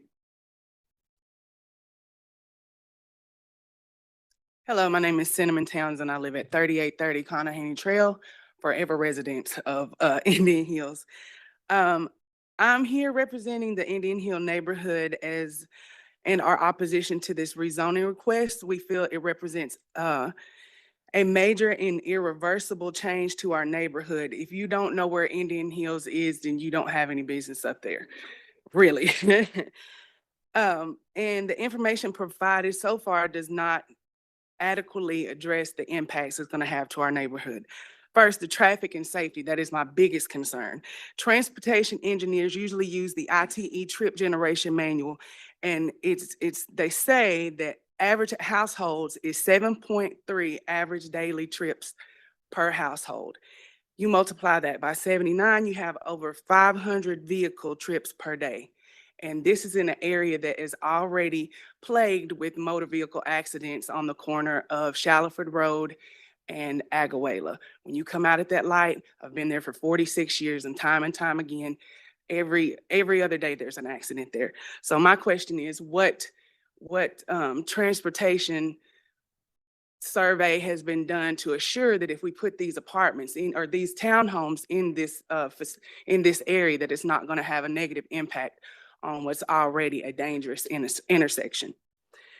Second, the environmental loss. This parcel is one of the last intact green spaces in our area. Chattanooga's own data shows through UTC that there's a decline in the green space and canopies.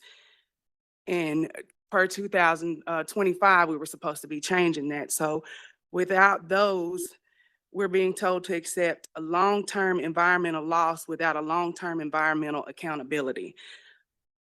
Also, the stormwater, we covered that. You said you guys were already looked into the stormwater, so I'll go back over that one. Fourth is the zoning compatibility. This is it's going to be a high density area, taking it from a single family home to a high density area. 79 people in one space like that is going to change our neighborhood immensely. So what specific planning criteria justifies the sudden jump in density in the middle of an already established neighborhood when in 2018 there was a denial for the rezoning of that area? And finally, what direct engagement has occurred with the current residents and what project changes reflect our concerns? Because right now it appears the burden of the impact falls entirely on the neighborhood and not the developers who have not met with the people or the community to address these impacts. And I know he did say that we were supposed to meet later on, but I think it would have been justified to hear something about this prior to, instead of having our neighbors have to send out communications to us instead of the people that are supposed to lead. In closing, this request raises a major unresolved issue in traffic safety, stormwater risk, environmental loss, and neighborhood compatibility. That's all I have. Thank you. Thank you, ma'am.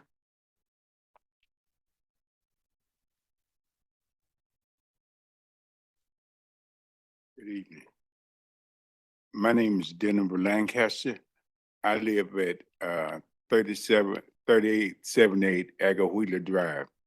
My property adjoins the property that they're talking about. What are they gonna do when it rains? Because it still floods 70% in that area. So once they bring in all that dirt to fill in that low spot, where's the water gonna go? We got the same problem that we've had for years, and nobody's dealt with it. They start dumping dirt in it, didn't have a permit, and was stopped. So now it still floods. So I'm against doing anything but a single family dwelling. I've been there for like 25 years, and I bought my house because it was a single family dwelling. Thank you. Thank you.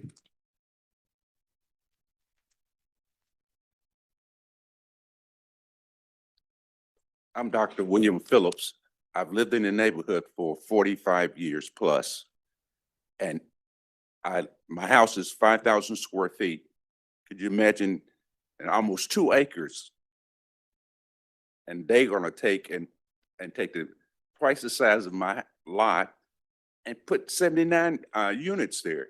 That's ridiculous. We got a nice neighborhood. You can walk your dog. People walk in the streets. We know our people. and it'll just too much activity, and it would only hurt the people who are there. And most of the people who are there are seniors or the relatives of seniors who they put their property with. So we have a lot of seniors in the area and so forth. So I don't think it should come to our neighborhood, and they've been trying to do it. We even got a place down there that you talk about water. People can go in and fish in our neighborhood.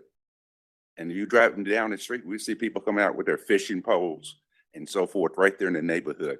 And to go in and cover all that up so that we don't have the fishing hole anymore.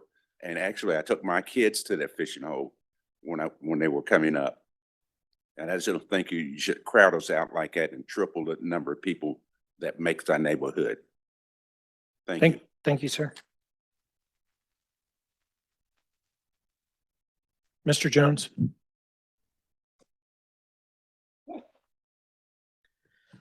Just a couple comments real fast. We did look at this site as a cottage court development, kind of using what we could do within the property, with the RN16 zoning. With the cottage court style, we were looking at about 40 to 50 homes using those tools that are available to us. So we were looking at, but it does chop it up. So we're trying to look at making a unified, development in community. My client does own this property. So, he is looking at developing it at some point in the future. And obviously the final form is still taking shape. I will continue to work with Councilman Dennis Clark on this one. And as he continues to work with the community, I'll work with him to work with the community as well. So I definitely want to respect his wishes on letting him be the point for that point of contact. But if you have any other questions, I'd be happy to answer them. Yes, sir. Quick question. So you talked to Commissioner Clark, right? Yes, sir. And what did he say to you? He would like to host the neighborhood meeting with the neighbors. And he would prefer that he is the point of contact on that. So I want to respect his wishes and let him engage in that process. So at this point, should we not go back, defer this, and let them go back and meet first before we vote on this? You can, but he's going to defer it at city council level until he has that meeting. So whether we defer this till January and bring this community and make them wait another planning commission session, or let them engage with Councilman Clark and let them deal with him at the city council level. Also want to respect their time. What are your thoughts on what changes might come out of that meeting? I mean, how significant are you willing to get in terms of what we see before and after this meeting? As far as like what the proposed development form is? Mm-hmm. Yeah, my client's willing to, he's obviously trying to find the best use of the property, right? And he's willing to have negotiations and discussions with the community. Obviously, I know they only want single family homes, but hopefully we can find maybe some compromise through that engagement process. I think if there's any possibility that the request after the meeting is going to change significantly, whether it's a different zone or different conditions, then I think we should see it back here. I know Councilman Clark is going to keep deferring it anyway, but if it's significantly different, then that kind of bypasses this process entirely. Fair point. So I would agree and move to defer for 30 days. Is that enough?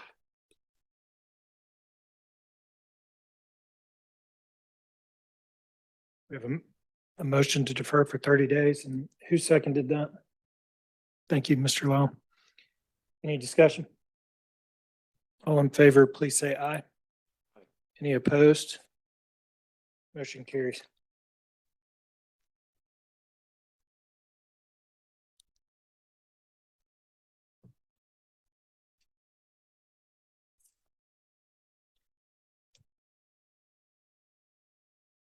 Next item on our agenda is a mandatory referral. It's item 15. It's case 2025-0191. It's located in the 2400 block of 15th Avenue, and it's for a sewer easement abandonment. Staff is recommended to approve. Is there any opposition present?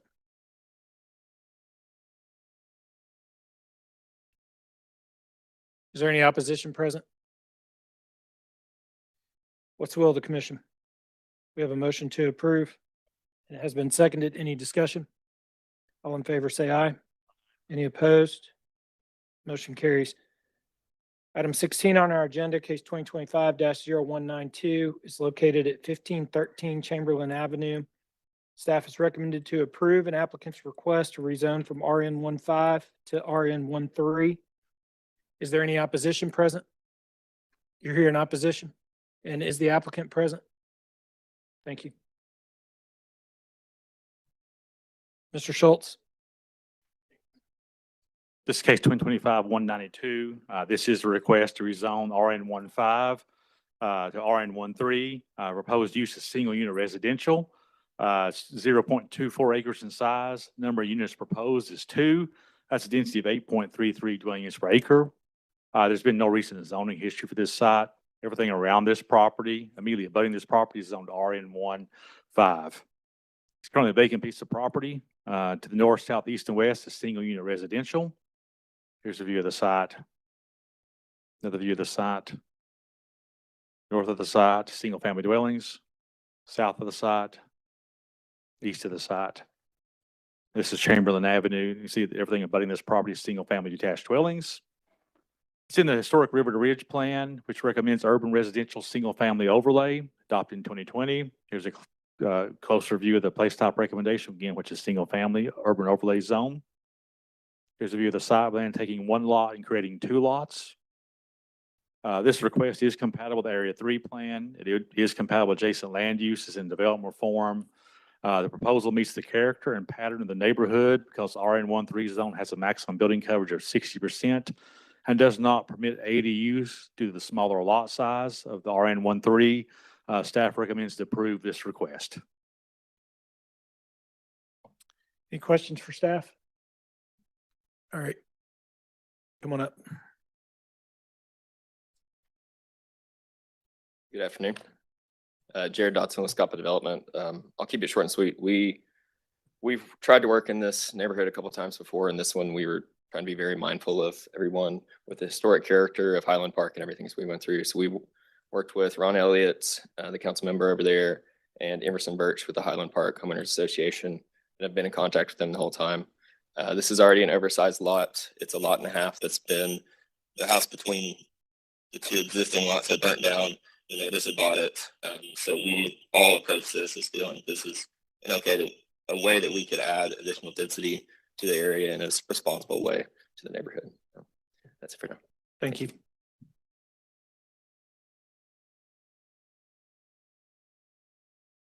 Good evening. My name is Stefan Trimble. I live at 501 South Holly Street, directly across the street from the lot that they want to develop. This is a historical single family neighborhood, and we just want to keep it that way. I mean, that's basically all I want to say. We would.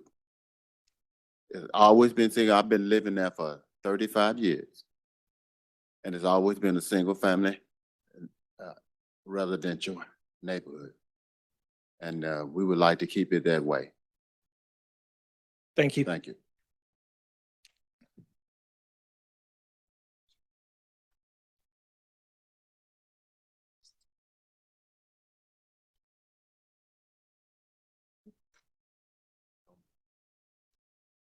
What's the will of the commission? We have a motion to approve, and it has been seconded. Any discussion? Yeah, the blue house on that slide used to be mine. And it's not. I miss that house. All in favor, say I aye. rem- Any Aye. opposed? Motion carries.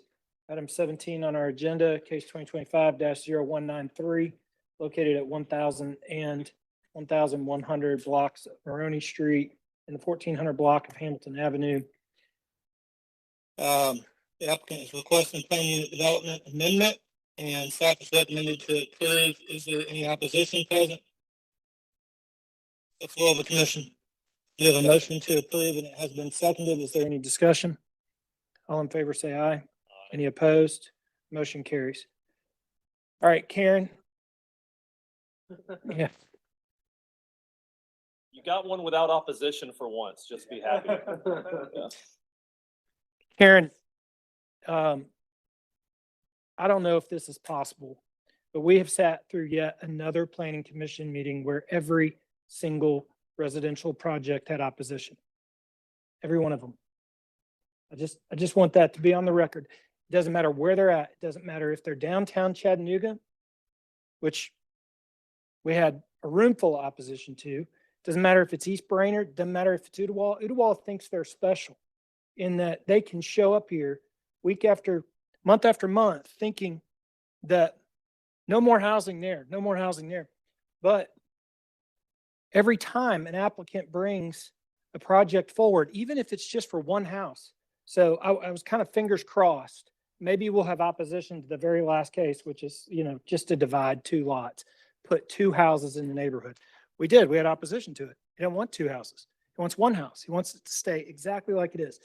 So my request, and I don't know if this is possible, but somebody has to get up there. They have to state their name and address, and they have to show us where in Hamilton County we should be building housing. Because we can't build it on Signal because, we've got fire issues. We've got access issues. We don't have sewer. We can't build it in Ooltewah because there's just way too much going on out there. We need a moratorium in Ooltewah. Can't build it in East Brainerd. Can't build it in Hickson. Can't build it in some of these neighborhoods.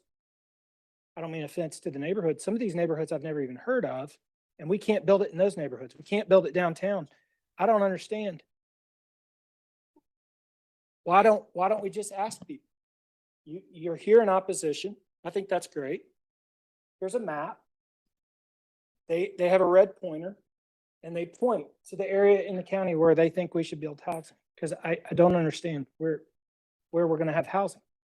We could do something like that, or we could take the opportunity, because we have a lot of people here that are interested in development or growth or what the city and county look like. And it could be, we do a simple survey either with a map and say, where should growth occur, or to use it to dig down a little bit. I think it was interesting on the last case, if someone was notified of an RN13 zoning, we know that means only a single family house, no ADU, but I could see how a neighbor, particularly when we do see some confusion between the RN13 and the RN3, meaning you can build an apartment here. So we might want to also look at the letters that go out to our neighbors and say, this is really what is going on here, because there's less knowledge about new zones in the city of Chattanooga. And so I think that it does lend a little bit to, I don't know what is going to happen here, and it could be alarming. But we will look at a couple things. But yes, we can get feedback. I just think it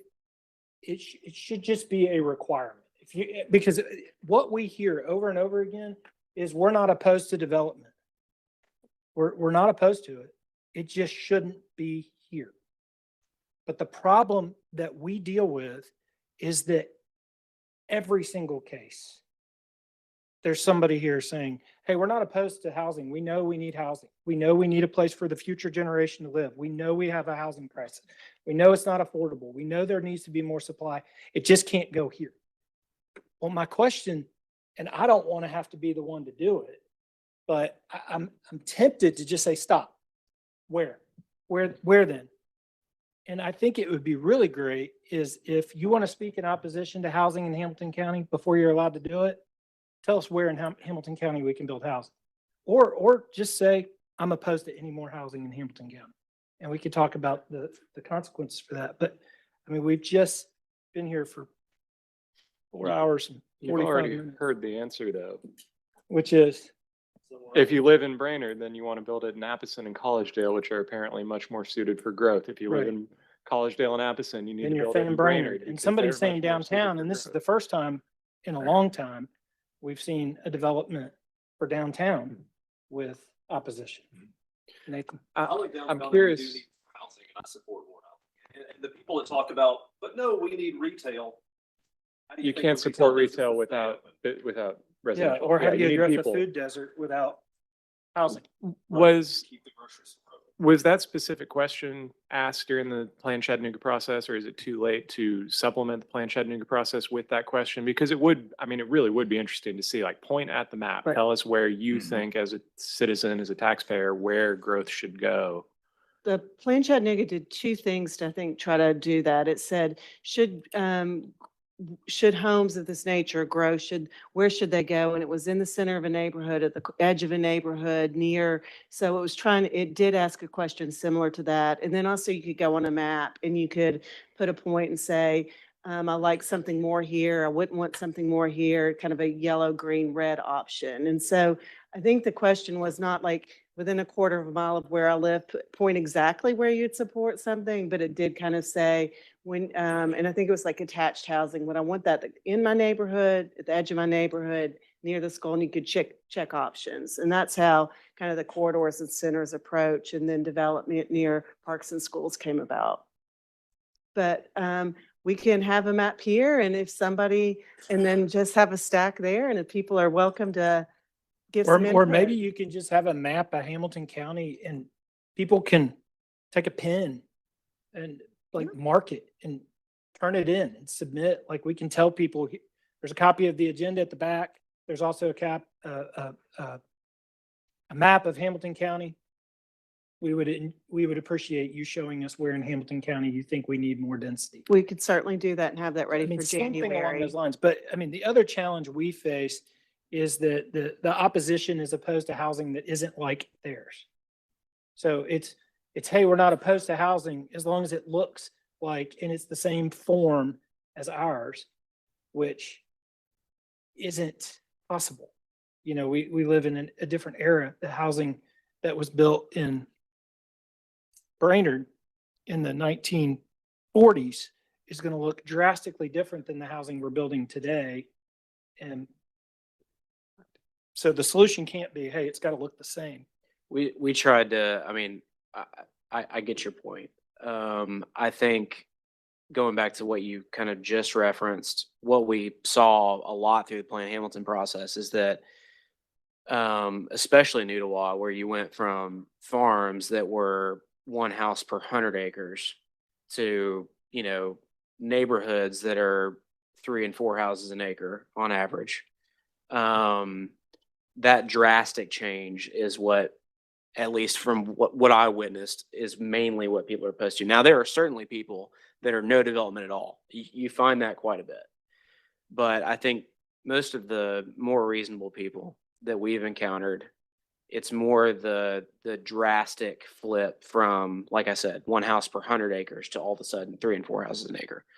And the swiftness of which that happened in the Ottawa area, that's the area that I've worked in the most. So that's what I have the most experience with, but that's what we experienced. And what I would just say is that, like, you know, what I tried to do, what staff tried to do as we worked through Plan Hamilton was to look at ways where you can mitigate those impacts and look for places where the infrastructure can support the development. We tried to do that. The process obviously got political, like it often does. But I think, you know, we'll be talking soon, hopefully, about changes to subdivision regulations and zoning code in Hamilton County and some of the things that we can do to offset that feeling of drastic change, whether it's buffering, whether it's setbacks, to try to address some of those concerns while still allowing for housing to be built. I think that's the only way to really try to accomplish both goals. So, you know, there's the classic NIMBY, not my backyard. There's also the banana, which is built absolutely nothing anywhere next to anything. And I'm not sure that, I mean, there's a part of this that I definitely think is, you know, kind of NIMBYs and banana rhetoric, but I think there's a piece of the process. I think of what Chairman Collier is illuminating I want to feel like there's a layer there that has to do, like, how do we go from NIMBY to YIMBY, which is the yes in my backyard mentality. I want to feel like down there, there's a layer of trust, because, you know, this group is populated in large part by professionals who do this as our jobs, and the heart of what we're doing is improving our community tomorrow. you know, if you look at national statistics, we're building less houses right now on whole than we were in the 1970s. We've never, ever recovered from 2008 with new home starts. I mean, that dip, you know, we're building on par right now with numbers that are, you know, 40 years and 50 years in the past. And what that is doing to our future. I mean, it is a large piece of what's driving this housing affordability crisis and what's driving the number of available options to people out there, as well as, you know, changing demographics in terms of first time in history that you're seeing the majority of households having no kids.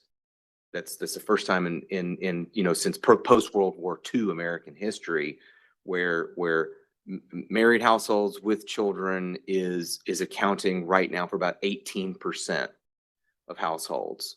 Total households with children is less than 50%. I want to say it's like 40 something percent. And so you have several different things changing, but and we can't change the whole big wide world, right? We can't change everything. That's madness. But I think we in our little community here, I think we have the opportunity to, you know, I think what I understand and have always understood about the Chattanooga way is that when everybody else in the whole big old world out there is going one way, we're going the other, and it's showing people how it works differently. And I just wonder, is there an opportunity for us in this process as leaders and to try to encourage the other leaders in this community to help get us all to a point where we trust each other and trust that what we're doing is in each other's best interest? Because if we don't, and then I think we have a handful of options at our disposal, one of which looks like other people from other places telling us what it's going to look like. The other of which is that we do nothing, which I think is something that we hear a lot. I think because change is so hard. There's so many people who don't want to do anything, but that'll mean that the next generation has nothing. Or we do something positive and we make a difference. I think that's why all of us who are sitting up here are here. As much as I think a lot of what I see so much and hear so much from so many different places on Facebook and groups and in the comments on the things is how particularly the body of planning commissioners, I think the public is, at least my perception as a planning commissioner, I feel like there's a lot of rhetoric that looks like what we're doing is somehow detrimental to the public good. But I echo your comments. It doesn't seem to, anyway, I hope we can do something good. Mr. Chair, can I make another comment? I mean, I think that we as staff encourage people to become involved in the process. We're sending them, you know, letters, their neighborhood associations. A lot of the city's neighborhood associations have been reestablished after COVID. The city's made a big effort to get their neighborhood associations active, educating them to be involved in processes. You know, our elected officials encourage residents to be involved, you know, come to planning commission, come to the legislative bodies. And then also I think conditional zoning is in play. Like you know, it is the opportunity to say, we have a concern about this, and a condition could perhaps be addressed, access or height. And so it is usually not just a yes or no, it is a discussion and then the possibility to help offset something. So I think we are blessed with a process that encourages people. We have to be involved in that. We do try to mitigate some of the concerns of residents and neighborhoods and property owners by the use of conditions. So, you know, I think it is just part of a process that means that people are involved and active and interested in what's going on. And we have, for the city side, we have a new zoning code, which can be confusing. And so we could probably, as staff, do, you know, make sure we're going out, talking to neighborhoods, giving information, conveying what's going to happen at planning commission, you know, and help them understand the process a little bit. To Commissioner Lyle's comments, but I think that is part of it, is we do encourage people to get involved. Yeah, Karen, I know you do, but I mean, how effective is RPA at getting renters to get involved. I mean, I would love to poll the crowd today and say, how many of you are property owners and how many are renters? Yeah. And what we're going to find month in, month out is that the vast majority of the people that are here already have theirs. They have their house, they have their driveway, they have their car, they have their education, they have their job, they have their family, they have their spouse. They have theirs, and they don't want anything to change. But the problem that we face is that the have-not aren't here To say, hey, you know, this building would be awfully nice to have downtown. It would give me a shot at having something, you know, or this housing development, while it's not as nice as your house, it would be a step up from the apartment complex I live in today, and I could actually afford that townhome. The problem that we face is that the have theirs are all here in opposition to the people who aren't here. And then RPA doesn't hear from those folks either, because you're only asking the have theirs what they think of the planning process. And I'm not saying that doesn't carry weight, or that's not important to hear, but the challenge is that there's, for every person that's here, there's 20 that aren't, that don't have any of that yet. They don't have a driveway, they don't have a car, they may not have a high school education yet, but they're going to need a place to live, and you know, or a place to shop, and all of those sorts of things. Mr. Chairman, I think you're hitting it right on the head. I do believe that there is an opportunity. Someone mentioned the food deserts. I think if the approach is right and we go into these areas where there are food deserts, work with the commissioners, because it seems like NIMBY is affecting everybody, black, white, rich, poor. Everybody wants to go to my neighborhood, folk that I wouldn't have thought. But there may be an opportunity in some of the underserved communities where these food deserts exist, that there'd be some concerted effort to hit them hard and go in and convince community leaders, in order to solve the food desert problem, we'll have to build houses. And I don't think, as an African American, I'm not sure we figured that out yet. So I think there may be some opportunities there. That's what I think. Anything else? We got two other items. Well, can you all come up with something?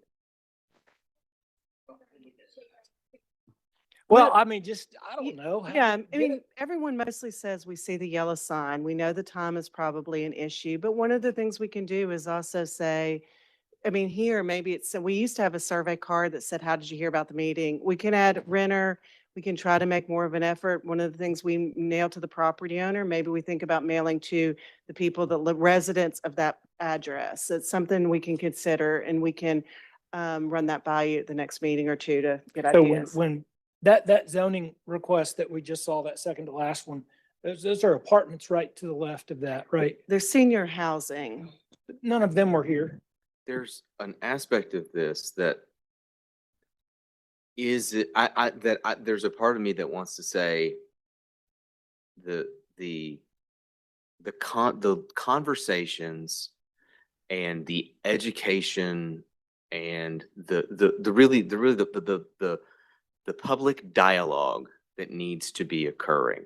I'm not sure that it's fair to burden RPA staff with what really needs to be happening in order to get the conversations that need to be occurring. It would be their full-time jobs of doing nothing but outreach.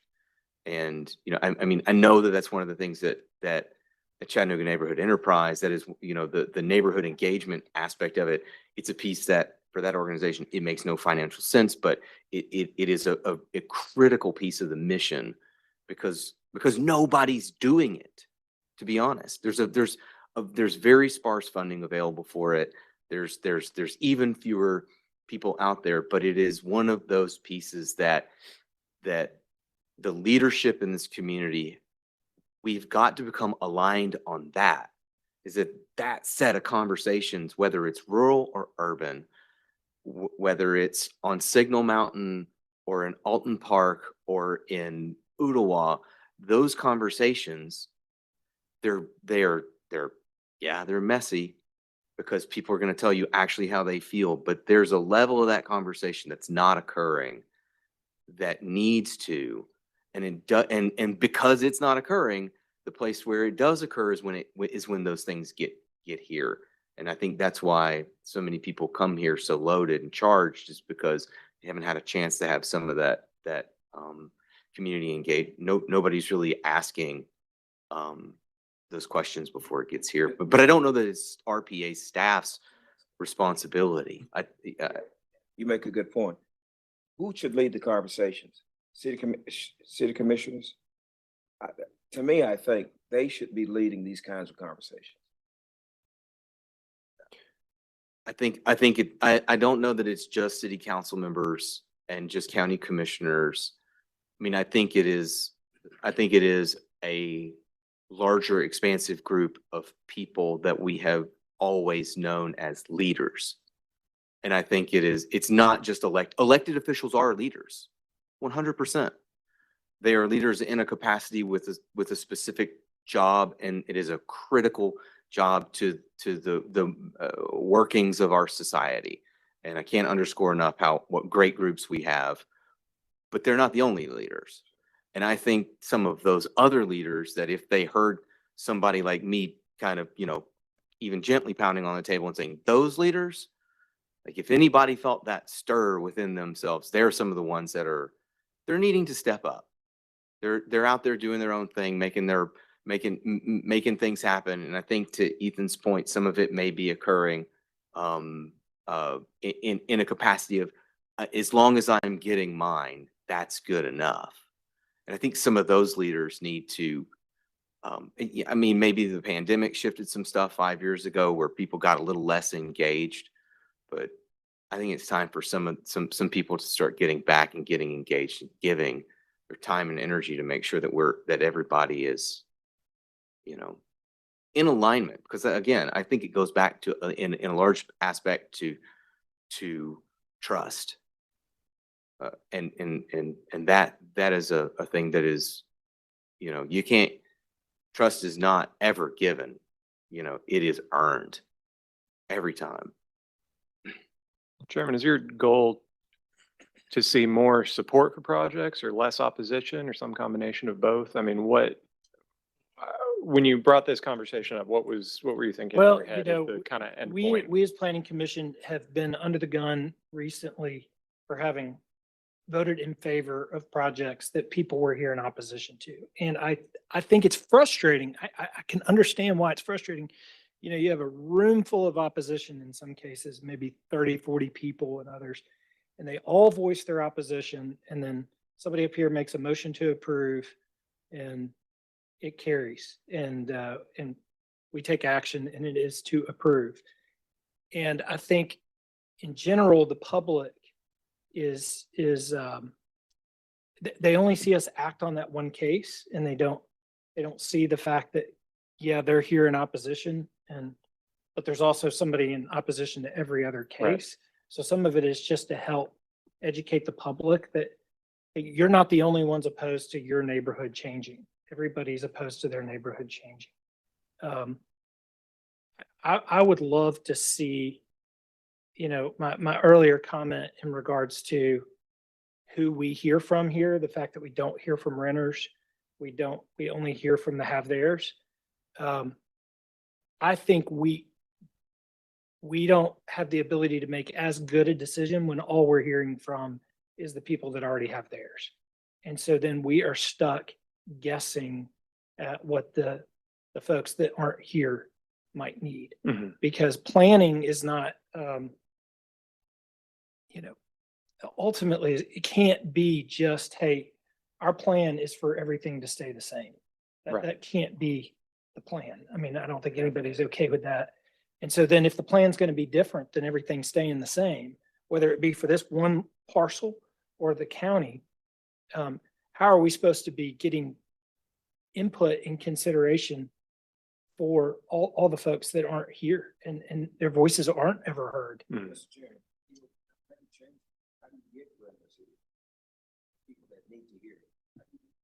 I don't know, but what over 50% of our city is currently a tenant. Why don't we come up with a list of ideas? And one of the things we've talked about at work is more, let's try something and see if it works and then adjust if it did and move on. And so, one possibility is for 3 months, 4 months or whatever. We mail to renters too, like whoever's living at the property, here's information. One possibility to here is, when someone comes up, or we ask them just to check whether they're a renter or a property owner, just so we know we're reaching those people. But we can come back in January with some ideas of things that we can do, and we can always test something. If it doesn't work, we can move on, and then maybe just start to track it better to see where are we on that, because we do have a high number of renters and we do want to reach them. And so we can do that at the next staff update in January. Well, that's what the planning process is really supposed to be for. I mean, we tried to do as much outreach as we could through Plan Hamilton to get as many people involved in the process as we could. And, what we saw, I think the most, I remember the 3 areas that we got the largest groups that came out and participated in the process were the most rural areas. It was Ottawa, all the way out at the Snow Hill Fire Training Center, which if you've ever been out there, it feels like a long way out, and it's still like only 2/3 up the county.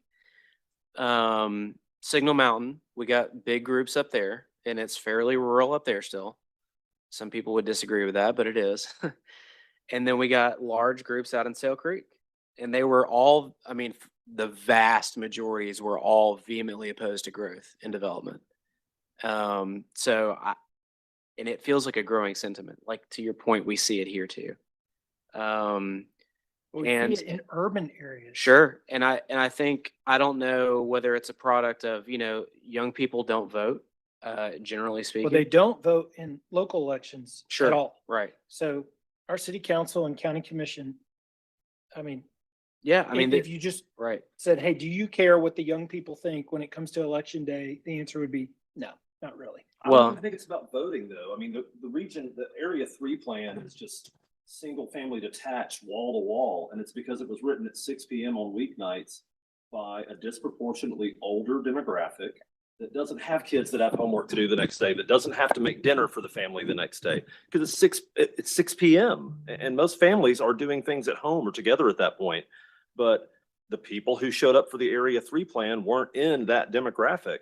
So it reflects one that is really not representative of that area. And it's about people. If every young person voted, but no one came here because it's the haves versus the have-nots, then the haves are going to continue to win because the have-nots aren't even able to come to the table.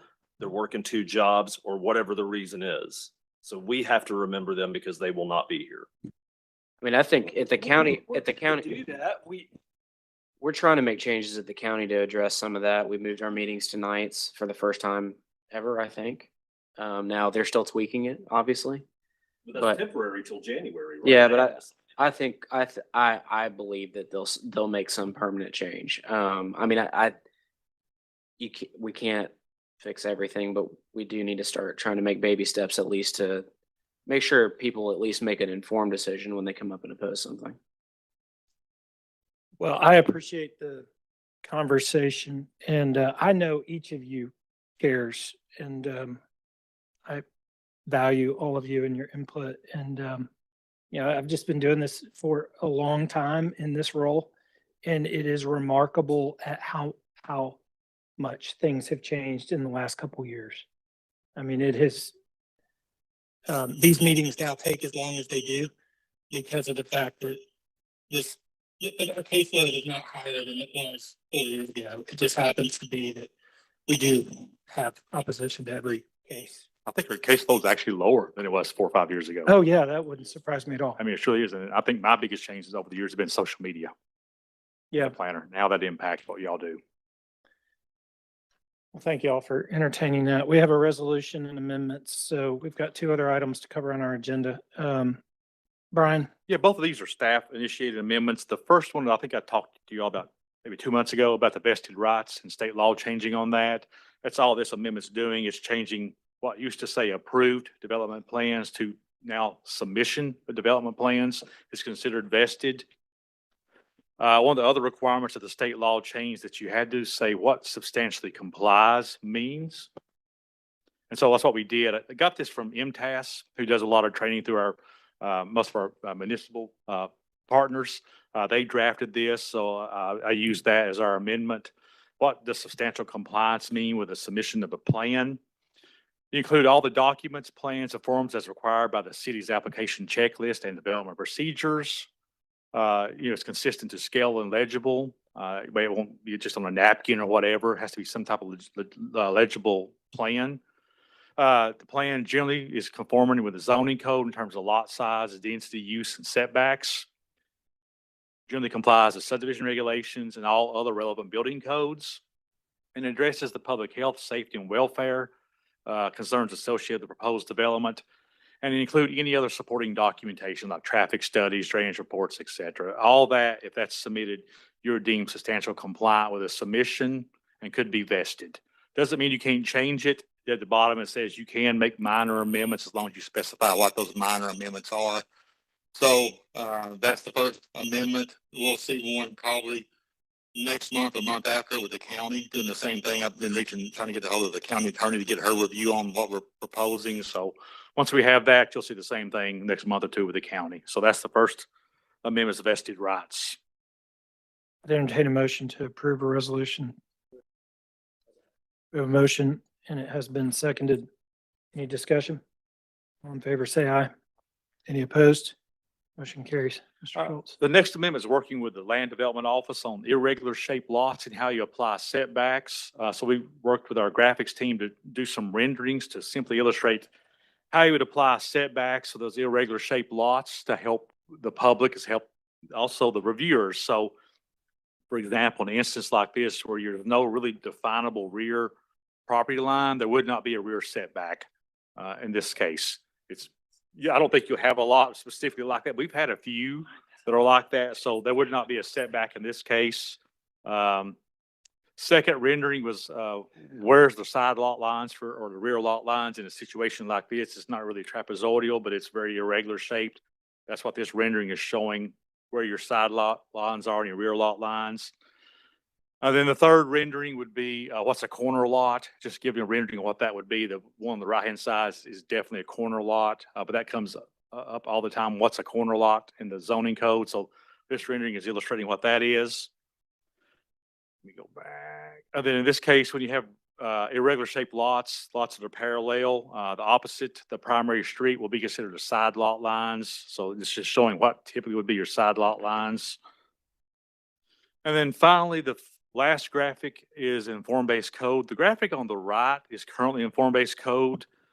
It's misleading in the rendering. The language in the code, which is above in black, says the average grade is determined by calculating the average of the highest and lowest elevation along the finished grade measured along the front of the building parallel to the primary street. That's how building codes defines average grade.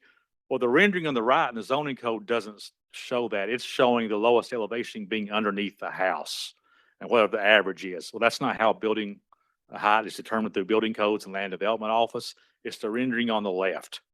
So basically you take if the rendering on the left, the highest elevation is that grade, you take that, whatever that distance is or height is, take it on the right-hand side, that's the lowest elevation, and average that becomes your height for your grade for height. We don't care what's underneath the building. So the rendering on the right, when it says lowest elevation, it basically points to underneath the house. That shouldn't be there.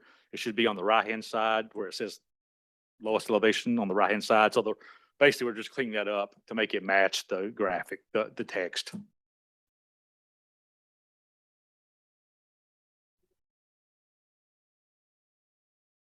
To that one.